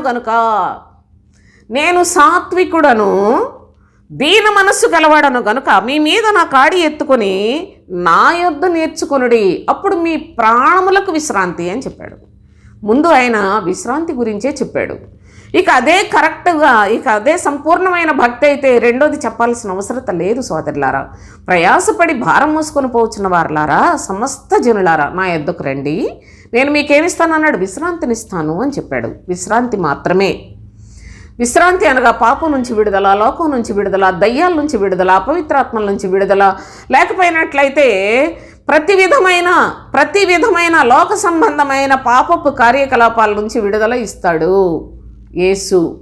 జ్ఞాపకం పెట్టుకోనండి. కానీ తర్వాత వెంటనే చెప్పాడు, నేను సాత్వికుడను, దీన మనస్సు కలవాడను కనుక మీ మీద నా కాడి ఎత్తుకొని నా యొద్ద నేర్చుకొనుడి, అప్పుడు మీ ప్రాణములకు విశ్రాంతినిస్తాను అని చెప్పాడు. ముందిచ్చేది విశ్రాంతి మాత్రమే, అనగా యేసునందు విశ్రాంతి మాత్రమే ఉంది. కానీ క్రీస్తునందు ప్రాణములకు విశ్రాంతి ఉంది. క్రీస్తులోనే దీన మనస్సు కలిగి ఉండగలము, సాత్వికమైన మనస్సును కూడా కలిగి ఉండగలము. ఎందుకనగా క్రీస్తు బోధలో ఎవరైతే స్థిరముగా ఉంటారో అట్టి వారిలో సాత్వికము, దీన మనస్సు వస్తుంది. యేసునందు మాత్రము మీరు జీవించినట్లయితే మీ జీవితాల్లో కేవలం విశ్రాంతి దగ్గరే ఆగిపోతారు. అనగా లోకంలో బాగుంటారు, కానీ మీరు మీ ఆత్మలు పరలోకాన్ని స్వతంత్రించుకొనవు. ఇంత స్పష్టంగా నేను తెలియచేస్తున్నాను. నా ప్రియ సహోదరి సహోదరులారా, దయచేసి మీ హృదయంలో పెట్టండి. మన ప్రభువు శిలువ వ్యర్థము అయిపోతుంది సోదరులారా. అనేక మంది అబద్ధ బోధకులు బయలుదేరిపోయి చెప్పరాని సంగతులు చెప్పి వాళ్ళ యొక్క స్వలాభం కొరకు మనుషులందరినీ కూడాను భయంకరంగా వాళ్ళ ఆత్మల్లో చంపుతున్నారు సోదరులారా. ఈ దినాన ఈ వాక్యము ఏదో రాబోతున్న ఈ క్రిస్మస్ అని సంతోషపడి బోర్లు కట్టుకొని సందళ్ళు చేసుకొని ఏదో బిర్యానీలు వండుకొని డ్యాన్సులు ప్రోగ్రాములు పెట్టుకొని దరిద్రమంతా చేసుకోవటానికి ఈ నిష్ఠ దరిద్రపు పనులన్నిటికీ కూడా క్రైస్తవ్యంలో చొప్పించారు. నిజముగా అసలు మారు మనసు పొందిన ప్రజలే లేకుండా అయిపోతున్న పరిస్థితి. సాతాను ఎంత మోసం చేస్తుందో బోధకులలో ఉండి దయచేసి మీరందరూ కూడా ఆలోచన చేయాలి. ఈ మాటలు గ్రహించండి. కొంతమందికైనా దయచేసి ఈ మాటల్ని మీకు తెలిసిన వాళ్ళందరికీ షేర్ చేయండి సోదరులారా. ఈ మన ప్రభు యొక్క ప్రేమను క్రమముగా అర్థం చేసుకునే కొందరైనా సరే ఉన్నట్లయితే పరలోకపు తండ్రి చాలా సంతోషిస్తాడు. అది నిజముగా ఆయన చిత్తానుసారమైన క్రియ. కనుకనే మీరు గమనించండి, ఇంతకన్నా వివరంగా చెప్పుకోవటానికి వీలు పడదు. దుర్మార్గులు కట్టిన కట్లను విప్పుట అంటే ఇదంతా లోకంలో నుంచి చాలా బాగా ఉంది. ఎవరు పిలిచినా ప్రభు వైపు తిరుగుతున్నారు. చాలామంది, లక్షలాది మంది, కోట్లాది మంది యేసు ప్రభువుని అంగీకరిస్తున్నారు. ఎంత హిందూయిజం ఎంతగా యేసు ప్రభువుని లేకుండా చేయాలనుకుంటే అంతగా దేవుని నమ్ముకునే వాళ్ళు ఎక్కువైపోతున్నారు. కానీ విశ్రాంతి వరకే వస్తున్నారు సోదరులారా. మీ ప్రాణములకు విశ్రాంతి అనగా క్రీస్తు బోధ మాత్రం లేదు. ఇప్పుడు సాతాను చేసే అతి మాయ తంత్రము ఇది. జ్ఞాపకం పెట్టుకోనండి. యేసు క్రీస్తు అను మన రక్షకుని, మన యొక్క ప్రభువును పుట్టిన నాడే ప్రభువు దూత నేడు రక్షకుడు మీ కొరకు పుట్టి ఉన్నాడు, ఈయన ప్రభు అయిన క్రీస్తు అని కూడా చెప్పాడు. క్రీస్తు అనేది ఎంతో మర్మయుక్తమైన సంగతి. ఈ క్రీస్తు దగ్గరకు వెళ్లకుండా క్రీస్తు విరోధులు అనేకులు బయలుదేరిపోయి పాస్టర్లు అయిపోయి ట్రైనింగులతోటి ఏదో 4 ముక్కలు 4 పాటలు లేకపోతే 4 మాటలు మాటకారితనం వాక్చాతుర్యంతో నేర్చుకొని వీళ్ళు పాస్టర్లు అయిపోయి సంఘాలు పెట్టి మీకు అసలు ఎప్పటికీ క్రీస్తు వైపు చూడకుండా అభ్యంతర పెడతా క్రీస్తు స్వార్థను చెరిపివేస్తున్న వాళ్ళు ఈ అబద్ధ బోధకులే. కనుక నేను ఈ విషయాన్ని తేటగా చెప్తున్నా. ఎన్ని లేఖనాలు చదివితే నేను ఇంత క్లుప్తంగా ఈ విధంగా మీకు నేను చెప్పగలుగుతున్నానో, మనసుంటే అర్థం చేసుకోనండి, మనసుంటే విశ్వసించండి, గ్రహించండి, మీకు మీరు మేలు చేసుకునండి. మనలందరినీ ప్రేమించుచున్న క్రీస్తు ప్రేమకు కృతజ్ఞత కలిగి జీవించండి. నా ప్రియ సహోదరి సహోదరులారా, ప్రభు చెప్తున్నాడు, దుర్మార్గులు కట్టిన కట్లను విప్పుటయు కాడి మాను మోకులు తీయుటయు అన్నాడు. ఈరోజు సాతాను యొక్క కట్ల నుండి వేరైపోయి మనం ప్రభు దగ్గరికి వచ్చాం, విగ్రహాలు పారేసాం, లోకంలో అన్నిటినీ మొత్తం పాపాలు మానేసాం, లేకుంటే త్రాగుడు, లేకుంటే బూతులు, పోకిరి వేషాలు, సినిమాలు, షికార్లు, చెత్త అంతా వదిలేసాం. కాబట్టి మనం ఇక దేవుని పిల్లలమే అనుకోకండి దయచేసి. అక్కడే మీరు పొరపడుతున్నారు. ఎప్పుడైతే మనము దేవుని అంగీకరించి ఇవన్నీ చేస్తున్నామో అక్కడ వరకు ఆగిపోతున్నాం, అంతటితోనే ఆగిపోతున్నారు సోదరులారా. కానీ ఆ సంఘములలో ఉన్న పాస్టర్లు మరల క్రొత్త కాడిని వేసేస్తున్నారు. అదేంటంటే మీరు ఇంకెక్కడికి వెళ్ళకూడదు, ఎవరు వినకూడదు. అందుకనే ఇన్ని డినామినేషన్స్ వచ్చాయి. అందుకే ఇన్ని విధాలుగా మనుషులందరినీ కూడాను అలా చెరపట్టుకొని అంటే ఏ సంఘంలో ఉన్నవాళ్ళు ఆ సంఘానికే వాళ్ళ మాటలే వినేలాగా తయారు చేసుకొని ఎన్ని సంవత్సరాలు దేవుని సన్నిధికని వెళ్ళినా కనీసం ప్రభువుని గురించి తెలియకుండానే వెళ్ళిపోతున్న ఈ మోసాన్ని గమనించగలిగినట్లయితే మీరు చాలా ధన్యులు. అయితే ఈ కట్లను విప్పేవారు ప్రభు దృష్టిలో చాలా యోగ్యత కలిగిన వారు అని కూడా మీకు నేను చూపిస్తాను. చూడండి, కాడి మాను మోకులు తీయుటయు, బాధింపబడిన వారిని విడిపించుటయు, ప్రతి కాడిని విరుగగొట్టుటయు నేను ఏర్పరచుకున్న ఉపవాసము కదా. ఇది కదా ప్రభు ఏర్పరచుకున్నాడు. ఆయన ఏర్పరచుకున్న ఉపవాసము చేయుట మరి ఆయనకి ఇష్టం కదా. ఇంకా ఏం చెప్పాడు చూడండి, నీ ఆహారం ఆకలి కొనిన వారికి పెట్టుటయు, నీ ఆహారము ఆకలి కొనిన వారికి పెట్టుటయు, నీ రక్త సంబంధికి ముఖము తప్పింపకుండుటయు, దిక్కుమాలిన బీదలను నీ ఇంట చేర్చుకొనుటయు, వస్త్రహీనుడు నీకు కనబడినప్పుడు వారికి వస్త్రములు ఇచ్చుటయు, ఇదే కదా నాకు ఇష్టమైన ఉపవాసము అని చెప్పాడు. ఇది దేవునికి ఇష్టమైన ఉపవాసం అట. ప్రభువు ఏర్పరచుకున్న ఉపవాసము, ప్రభువుకి ఇష్టమైన ఉపవాసము చేస్తే అది ప్రభువు అంగీకరిస్తాడు. మన కంఠ ధ్వని ఆయనకు వినబడుతుంది, పరలోకంలో ఉన్న ప్రభువు దగ్గరికి వెళుతుంది సోదరులారా. అలా కాకుండా తిరుగుబాటు చేస్తూ, పాపపు క్రియలు చేస్తూ, గొడవలు పడుతూ, వివాదాలతో ఉంటూ, ఎవరి ఇష్టం వచ్చినట్టు వాళ్ళు ఉండి మా చర్చిలో ఉపవాస కూడికలు, ఉపవాస ప్రార్థనలో నిజంగా మాకు 50 దినాలు ఉపవాస ప్రార్థన ఎవరు చేస్తున్నారండి? 50 దినాలు ఉపవాసాలు అంతా అబద్ధపు మాటలే. చెప్పేవాళ్ళు చేసేవాళ్ళు అందరూ కూడాను శరీర సంబంధమైన మనస్సుతో భక్తులు అనుకుంటూ మోసపోయిన ప్రజలే. కానీ నిజముగా ప్రభువు ఏర్పరచుకున్న ఉపవాసము, ప్రభువుకి ఇష్టమైన ఉపవాసము ఎవరు చేస్తున్నారండి? దయచేసి ఆయన ఎంత చక్కగా వివరించి చెప్పాడో కూడా మీరు ఈ సందర్భంగా గమనించాలి. చూడండి, మనం చదువుకున్నాం, దుర్మార్గులు కట్టిన కట్లను విప్పడం, కాడిని విరగొట్టడం, లేకుంటే బాధింపబడిన వారిని విడిపించటం, ప్రతి కాడి విరగొట్టుట అనేది ఏర్పరచుకున్న ఉపవాసం అన్నాడు. మరి ఆయనకి ఇష్టమైన ఉపవాసం ఎలా ఉందో అది కూడా మనకు చాలా తేటగా చెప్పాడు కదా. నీ ఆహారము ఆకలి కొనిన వారికి పెట్టుట అన్నాడు. నీ ఆహారము ఆకలి కొనిన వారికి పెట్టుట. దేవుడు నాకు ఆహారాన్ని ఇచ్చాడు. మన ప్రభువు ఆయన చాలా స్పష్టంగా చెప్పాడు. ఏమని చెప్పాడు? నేనిచ్చు ఆహారము తినువాడు ఎప్పుడు ఆకలి కొనడు అని చెప్పాడు. ఏంటి ప్రభువు ఇచ్చిన ఆహారం? ఆయన శరీరమును మనకు ఆహారముగా ఇచ్చాడు. అసలు బైబిల్లో ప్రతి మాటకు ప్రక్కనే సాతానుడు అలాంటి మోసకరమైన మాటలే దింపేశాడు. మోసానికి ఆకర్షితులవుతున్నారు ఈనాడు క్రైస్తవులు, సత్యాన్ని ప్రక్కన పడేశారు. కనుక సోదరులారా, ప్రభు చెప్తున్నాడు చూడండి, యోహాను సువార్త 6వ అధ్యాయంలో 35వ వచనం. అందుకు యేసు వారితో ఇట్లనెను, జీవాహారము నేనే, నా యొద్దకు వచ్చేవాడు ఏమాత్రము ఆకలి కొనడు అని చెప్పాడు. చూడండి, జీవాహారము నేనే, నా యొద్దకు వచ్చేవాడు ఎప్పుడు కూడా ఆకలి కొనడు అని చెప్పాడు. ఈ మాటనే మళ్ళీ చెప్పాడు 47వ వచనంలో, విశ్వసించువాడే నిత్య జీవము కలవాడు, జీవాహారము నేనే అని చెప్పాడు. జీవాహారము నేనేనని ఇదే అధ్యాయంలో మనుష్య కుమారుడు నా శరీరము తిని నా రక్తము త్రాగువాడే నిత్య జీవము కలిగిన వాడు అని, పరలోకము నుండి దిగి వచ్చిన ఆహారము ఇదే అని ఈ అధ్యాయం అంతా దయచేసి చదవండి, చాలా బాగా ఉంటుంది. చాలా స్పష్టంగా తెలియచేస్తాడు. ప్రభువు నా శరీరము మీకు ఆహారముగా ఇచ్చాను అని చెప్పాడు. 60వ వచనం చూడండి. ఆయన శిష్యులలో అనేకులు ఈ మాట విని, ఇది కఠినమైన మాట, ఇది ఎవడు వినగలడని చెప్పుకొనిరి. పితరులు మన్నా తిని చనిపోయారు, నేనిచ్చు ఆహారం తినవాడు ఎల్లప్పుడూ జీవిస్తాడు అని ప్రభు ఎంతో చక్కగా వివరించి అడుగున ప్రతి వచనం చాలా చాలా చాలా భావయుక్తమైన సంగతులతో ఈ అధ్యాయంలో అనేకమైన రహస్యములు తెలియచేశాడు. సోదరులారా, ప్రజలకు అర్థం కాని వాళ్ళు ఎందరో ఉన్నారు. ఆయన తన శరీరాన్ని ఎలా తిన్నిస్తాడు అని సందేహముతో కొట్టుకులాడిన వారు ఆనాడు ఉన్నారు సోదరులారా.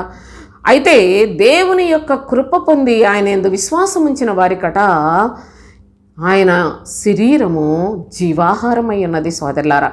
ఇలాంటి సంగతులు, శ్రేష్టమైన పరలోక సంబంధమైన సంగతులు మీరు ఒకసారి 52వ వచనం చూడండి. యూదులు ఈయన తన శరీరమును ఎలాగూ తిననీయగలడు అని ఒకరితో ఒకరు వాదించుకున్నారు. ఏంటి నా శరీరము తినువాడు అంటాడేంటి? ఎవరు తింటాడు? ఎలా తిన్నిస్తాడు శరీరాన్ని అని వాదించుకున్నారు. కావున యేసు ఇట్లనెను, మీరు మనుష్య కుమారుని శరీరము తిని ఆయన రక్తము త్రాగితేనే కానీ, మనుష్య కుమారుని శరీరము తిని ఆయన రక్తము త్రాగితేనే కానీ మీలో మీరు జీవము కలిగిన వారు కారు. నా శరీరము తిని నా రక్తము త్రాగువాడే నిత్య జీవము కలవాడు అని ఇన్ని విధాలుగా చెప్పాడు కదా ప్రభువు. ఆయన శరీరము ఎలాగ తిన్నిస్తాడు, ఏంటి ఈయన ఎలాంటి మాటలు చెప్తాడు అని చాలా వాదనలు ఆనాడు కలిగాయి. దానికి సాదృశ్యముగా ఈనాడు అందరూ ప్రభు యొక్క శరీరములో రక్తములో పాలు పంపులు పొందుట అని ఆయన మరి పరిశుద్ధ బలలో పాలు పంపులు పొందుట అని చెప్పుకొని మరి రొట్టె ద్రాక్షరసాన్ని సాదృశ్యంగా తీసుకోవటం ఇదంతా సాధారణంగా జరుగుతుంది. ఎవరికైనా నేను ఎందుకు తింటున్నాను, ఎందుకు త్రాగుతున్నాను అని వివేచన ఉన్నదా, అసలు ఆలోచన ఉన్నదా? అది పాలు పంపులు పొందకపోతే ఏదో నష్టంలాగా అనుకుంటారు. ఆర్సీఎం చర్చెస్లో వాళ్ళు కూడా సర్పసాదం అనుకొని, నేను అదే స్కూల్లో చదువుకున్నా, నాకు కొద్దిగా అనుభవం ఉంది సోదరులారా. అయితే నేను వాళ్ళతోటి ఇప్పుడు కలవలేదులేండి. దేవుని కృప ద్వారా దేవుని యొక్క పాద సన్నిధిలో బ్రతికిన దాన్నే. అయితే దేవుని యొక్క లేఖనాలలో చెప్తున్నాడు, మరి వాళ్ళు రోజు ఇస్తారు, వీళ్ళు వారానికి ఇచ్చిన వాళ్ళు, నెలకి ఇచ్చిన వాళ్ళు, రకరకాలుగా ప్రభు బల్ల కార్యక్రమం అనుకొని చెప్తున్నారే. ఎంత డూప్లికేట్ మనుషులండి, ఎంత అక్రమముగా ప్రభువును ఆరాధిస్తున్న పరిస్థితులు. ఆ విధంగా ప్రతి ఒక్కళ్ళు చర్చికి రావడం, మారు మనసులు లేకపోయినా ఏదో ఒకటి బాప్తిజాలు తీసుకున్నా మేము కూడా క్రైస్తవులం అనుకొని శరీర సంబంధులుగా బ్రతుకుతూ, సరదాలు షోకులతో బ్రతుకుతూ, ఆచార సంబంధంగా బ్రతుకుతూ, పెదవులతో భక్తి చేసుకుంటూ వాళ్ళు కూడా నీ ప్రభు యొక్క శరీరంలో రక్తంలో పాలుపంపులు పొందుతున్నారు. చావటానికా? అది అక్రమముగా పాలుపంపులు పొందినట్లయితే అనేకులు నిద్రించుచున్నారు, కొంతమంది మరణిస్తున్నారు అని తెలియచేస్తున్న లేఖనాలు కూడా ఉన్నాయి కదా. ఇప్పుడు అవన్నీ నేను చెప్పలేను. కానీ సోదరులారా, దేవుని యొక్క శ్రేష్టమైన సన్నిధిలో నిజముగా దుర్మార్గులు కట్టిన కట్లను విప్పే శక్తి కలిగిన వారిగా, కాడి మాను మోకులన్నిటినీ విరగొట్టు వారిగా, బాధింపబడిన వారిని విడిపించుట, ప్రతి కాడిని విరగొట్టుట, ఇలాంటి క్రియలు చేస్తేనే ప్రభు ఏర్పరచుకున్న ఉపవాసం చేసిన వారు అవుతాం. ఇకపోతే ప్రభువుకి ఇష్టమైన ఉపవాసం చేయాలి అనగా నీ ఆహారం ఆకలి కొనిన వారికి పెట్టాలి అన్నాడు. నేను ఈవేళ ఎవరో వచ్చారు, ఆకలిస్తుంది అనుకో, నా దగ్గరికి వస్తే నేను తినే అన్నం తీసుకొని వెళ్ళి పెట్టాలి అనేలాంటి బైబిల్ చదువుకొని ఒకానొకప్పుడు నేను విపరీతంగా ఉపవాసాలు చేసిన అనుభవం నా జీవితంలో ఉంది. అయితే నేను పిల్లలకి, నా భర్తకి, వాళ్ళకి వంట చేసి ఆయన క్యారేజ్ పెట్టి నేను మరి తినను కదా అని వండడం మానేసుకుంటే ఈ వాక్యం చూసి, అయ్యో బాబోయ్, నీ ఆకలి కొన్న వారికి పెట్టమన్నాడు కాబట్టి నాకు కూడా వంట చేసుకుని ఎవరొస్తే వాళ్ళకి వేళ భోజనం ఆకలితోటి ఎవరైనా వెళ్తే పెట్టాలి అనుకునే అంత మాయకంగా ఆ మాటలు అర్థం కాక చెప్పిన వాళ్ళు లేక ఆ విధంగా నేను ఎన్నో సంవత్సరాలు చేశాను సోదరులారా. కానీ ప్రభువు నా మనసును తెరిచినప్పుడు, ఆయన సాత్వికుడుగా దీన మనసు కలిగిన వాడిగా ఆయన్ను వెంబడించే క్రీస్తు బోధలోనికి నేను నా ప్రభు కృప ద్వారా నేను అనుభవం పొందినప్పుడు సోదరులారా, అప్పుడు ఈ విషయాలు చాలా స్పష్టంగా తెలియచేశాడు. ఈ తినే ఆహారం గురించి అసలు ప్రభు చెప్పలేదు. ఈ భోజనాల గురించి ఎవరెవరో వెళ్తారు, తినేసి ఆ పక్కకి వెళ్ళిపోయి ఎక్కడో ఏదో విధంగా చుట్టలో బీడీలు తాక్కుంటా వెళ్ళిపోయిన వాళ్ళు, అలాంటి వాళ్ళ కోసం మనం చేయడం ఏంటి? ఒకవేళ నిజముగా మీకు ప్రభువునందు సహోదరులు అయ్యుండి కష్టంలో ఉన్నారంటే వాళ్ళకి ఎంత చేసినా తప్పులేదు, ప్రభువునందు నమ్మకస్తులయ్యుండి. కానీ ఇక్కడ చెప్పింది ఏంటంటే, నీ ఆహారం ఆకలి కొనిన వానికి పెట్టుటయు అన్నాడు. అనగా నాకు నా ప్రభువు నేర్పించిన సత్యవాక్యమును లేక క్రీస్తు వాక్యమును నేను కొంతమందికైనా సరే నేను వారికి పెట్టగలిగితే అది దేవునికి ఇష్టమైన క్రియ. నేను నేర్చుకున్నవి నా హృదయంలోనే భద్రంగా ఉంచుకొని నా పరిధిలోనే నేను చేసుకునే కన్నా చాలామందికి తెలియచేయట అనేది దేవునికి చాలా చాలా ఇష్టమైన క్రియ. అనగా నాకు ఇచ్చిన ఆహారాన్ని నేను కొంతమందికి పెట్టడం అంటే, ప్రభువు నాకు ఇచ్చిన ఆయన శరీరానికి, క్రీస్తు శరీరములో ఉన్న రహస్యమును, ఆ యొక్క మర్మయుక్తమైన సంగతులను, పరలోక సంబంధమైన నిరీక్షణతో కూడిన విశ్వాస సంబంధమైన నీతికి సంబంధించిన సంగతులను నేను కొందరికైనా తెలియచేయుట, అది ఆకలి కొనిన వారికి అన్నాడు. చూడండి మీరు ఎంత చక్కగా చెప్పాడో. నీ చాలామంది ఎక్కడో దేవుడంటే ఆసక్తి కలిగిన వారికి ఖచ్చితంగా ఈ విధముగా నేను చేసినట్లయితే ప్రభువు ఆయన దాన్ని చాలా ఇష్టపడతాడు. అంతేకాదు, నీ రక్త సంబంధికి ముఖము తప్పింపకుండుటయు, ప్రభువు రక్తములో విమోచించబడిన వారు వారి యొక్క అవసరతలలో నేను, వాళ్ళ ఇబ్బందులలో నేను పాలు పంపులు పొందుట అనేది ప్రభువుకు చాలా ఇష్టమైనది. అది కూడా చెప్పాడు. నీ రక్త సంబంధులు, నా యొక్క రక్త సంబంధులు అనగా నా తల్లిదండ్రులకు పుట్టిన వారు, లేకుంటే నా బిడ్డలు, ఇది నేను రక్త సంబంధులు అనుకుంటా. అది ప్రభువు చెప్పిన బంధం కాదండి. క్రీస్తు రక్తములో విమోచింపబడిన రక్త సంబంధులుగా బ్రతుకుతున్న సంఘములో అలాంటి అవసరతలు కలిగిన వారికి ముఖము తప్పించుకొని తిరుగుట అనేది నేరం సోదరులారా.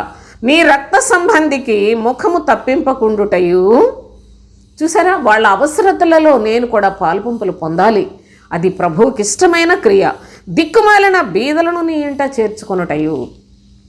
దిక్కుమాలిన బీదలు అనగా నిజముగా నిస్సహాయులయ్యుండి దేవుని యొక్క రాజ్యము కొరకు జీవించాలి. కానీ అలాంటి ఆసక్తి లేక కొన్ని సంవత్సరాలు నేను మరి ఎంతగా దేవుని వాక్యం ఎక్కడన్నా వినిపిస్తుందో ప్రతి మీటింగుకి వెళ్ళానండి. దేవుని వాక్యం ఎవరు చెప్పలేదు సోదరులారా. ఎక్కడ పెట్టినా ఏదో అద్భుతాలు అనేవాళ్ళు, ఏదో సూచిక్రియలు, ఏదో మాయమంత్రాలు అంటే మాయ ప్రార్థనలు చేసుకొని అంత మోసం గారడీ వాళ్ళనే నేను చూశాను. కానీ ఏ మీటింగ్లో, పెద్ద మీటింగ్స్ ఎక్కడ కూడాను నాకు తృప్తిపరిచే వాక్యం నాకు దొరకలేదు. అయితే నా ప్రియ సహోదరులారా, ప్రభు పాద సన్నిధిలో నిజముగా దైవజనుడుగా నా భర్తకు దేవుని యొక్క ఆత్మ ద్వారా చెప్పిన సంగతులు, ప్రభు యొక్క పాద సన్నిధిలో విస్తారముగా ప్రయాసతో నేను నేర్చుకున్న ఈ యొక్క లేఖనముల యొక్క సారము, వాక్య సారము సత్యము అని ప్రభు యొక్క లేఖనములను బోధించుట చేత నేర్చుకున్న వారము. అయితే దిక్కుమాలిన బీదలు అంటే నిజముగా దేవుని ఎడల ఆసక్తి కలిగి అన్నీ ఖర్చు పెట్టుకొని, అంతా దేవుడి కోసం మనం ఇచ్చేయాలి, ఖర్చు పెట్టుకోవాలి, మనకు ఉన్నది దేవుని కోసం చేసుకోవాలి అనుకునే అటువంటి ఆసక్తి కలిగిన వారిని నీ ఎంట చేర్చుకొనుట అనగా అట్టి వారిని నీ ఇల్లు అంటే సర్వలోకములో ప్రభువు ఆయన సంఘము ఉంది. క్రీస్తు తన ప్రాణాన్నిచ్చి సంపాదించుకొనిన, స్వరక్తమిచ్చి సంపాదించుకున్న సంఘం ఉంది. క్రీస్తు బోధతో స్థాపించిన సంఘము, ఆ సంఘములో నిజముగా దిక్కుమాలిన బీదలను చేర్చుకొనవలసిన అవసరతను కూడా తెలియచేస్తున్నాడు. అప్పుడే వారు సమృద్ధి అయిన పోషణలో ప్రభు రాజ్యము కొరకు సిద్ధపడగలరు. కనుక దిక్కుమాలిన బీదలను నీ ఇంట చేర్చుకొనుటయు, ఏదో డబ్బులు ఉన్న వాళ్ళకి వాళ్ళ ఇళ్ల చుట్టూ తిరిగి ప్రార్థనలు చేస్తున్నామని అక్కడ అదేని వాళ్ళని హెచ్చరించకుండా, గద్దించకుండా, బుద్ధి చెప్పకుండా గర్విష్ఠులైపోయిన వారిని సంఘాల్లోని పూజ చేసుకుంటూ బ్రతికే దొంగ బోధకుల యొక్క పద్ధతి వారిది కూడా ఇల్లే. కానీ అది మరణశాల. కానీ దేవుని యొక్క శ్రేష్టమైన సంఘము, సత్యమును ప్రకటించు బోధకుడు, క్రీస్తు బోధను ప్రకటించే బోధకుడు ఎక్కడుంటే ఆ బోధకుడు కూడా దాన్ని కష్టపడి ప్రయాసపడి కట్టి ఉన్నాడు. కనుక అది ఇల్లు. కనుక దిక్కుమాలిన బీదలను అలాంటి ఇంట్లో చేర్చుకోవాలని, వస్త్రహీనుడు నీకు కనబడినప్పుడు వారికి వస్త్రములు ఇచ్చుట. ఈ నా సొంత మాటలు అనుకుంటున్నారు, ప్రతి మాటకు నేను వాక్యాన్ని చూపించగలను, ఎంతో సమయం తీసుకుంటుంది. కనుకనే నేను కొంత మట్టుకు వెళ్ళిపోతున్నాను సోదరులారా. చూడండి, వస్త్రహీనుడు నీకు కనబడినప్పుడు వానికి వస్త్రములు ఇచ్చుటయు. ఇక వస్త్రం అంటే పేదోళ్ళు పాపం ఎవరో వచ్చారు, గబా 4 చీరలో లేకపోతే 4 ప్యాంట్ షర్ట్లో తీసుకొని వచ్చేసి వాళ్ళకి ఇచ్చేసి అంత మాత్రాన ప్రభు సంతోషించాడు సోదరులారా. వస్త్రహీనుడు నీకు కనబడినప్పుడు, ఎవడి వస్త్రహీనుడు? దయచేసి లేఖనాలలోనే మీరు నేర్చుకోండి. మనుషులు చెప్పే మాటలు కాదు సోదరులారా, ఆధారం లేని మాటలు కాదు సోదరులారా. వస్త్రహీనుడు కనబడినప్పుడు వానికి వస్త్రములు ఇవ్వాలి. ఎన్ని రకాల వస్త్రాలు ఉన్నాయో తెలుసా మీకు?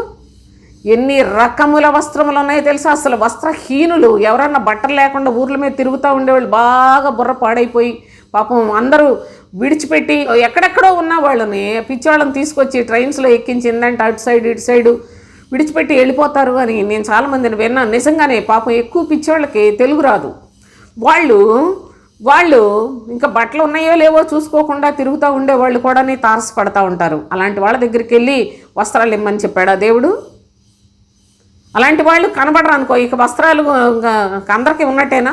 నా ప్రియ సహోదరులారా, అది కాదు, ఆ భావము కాదు.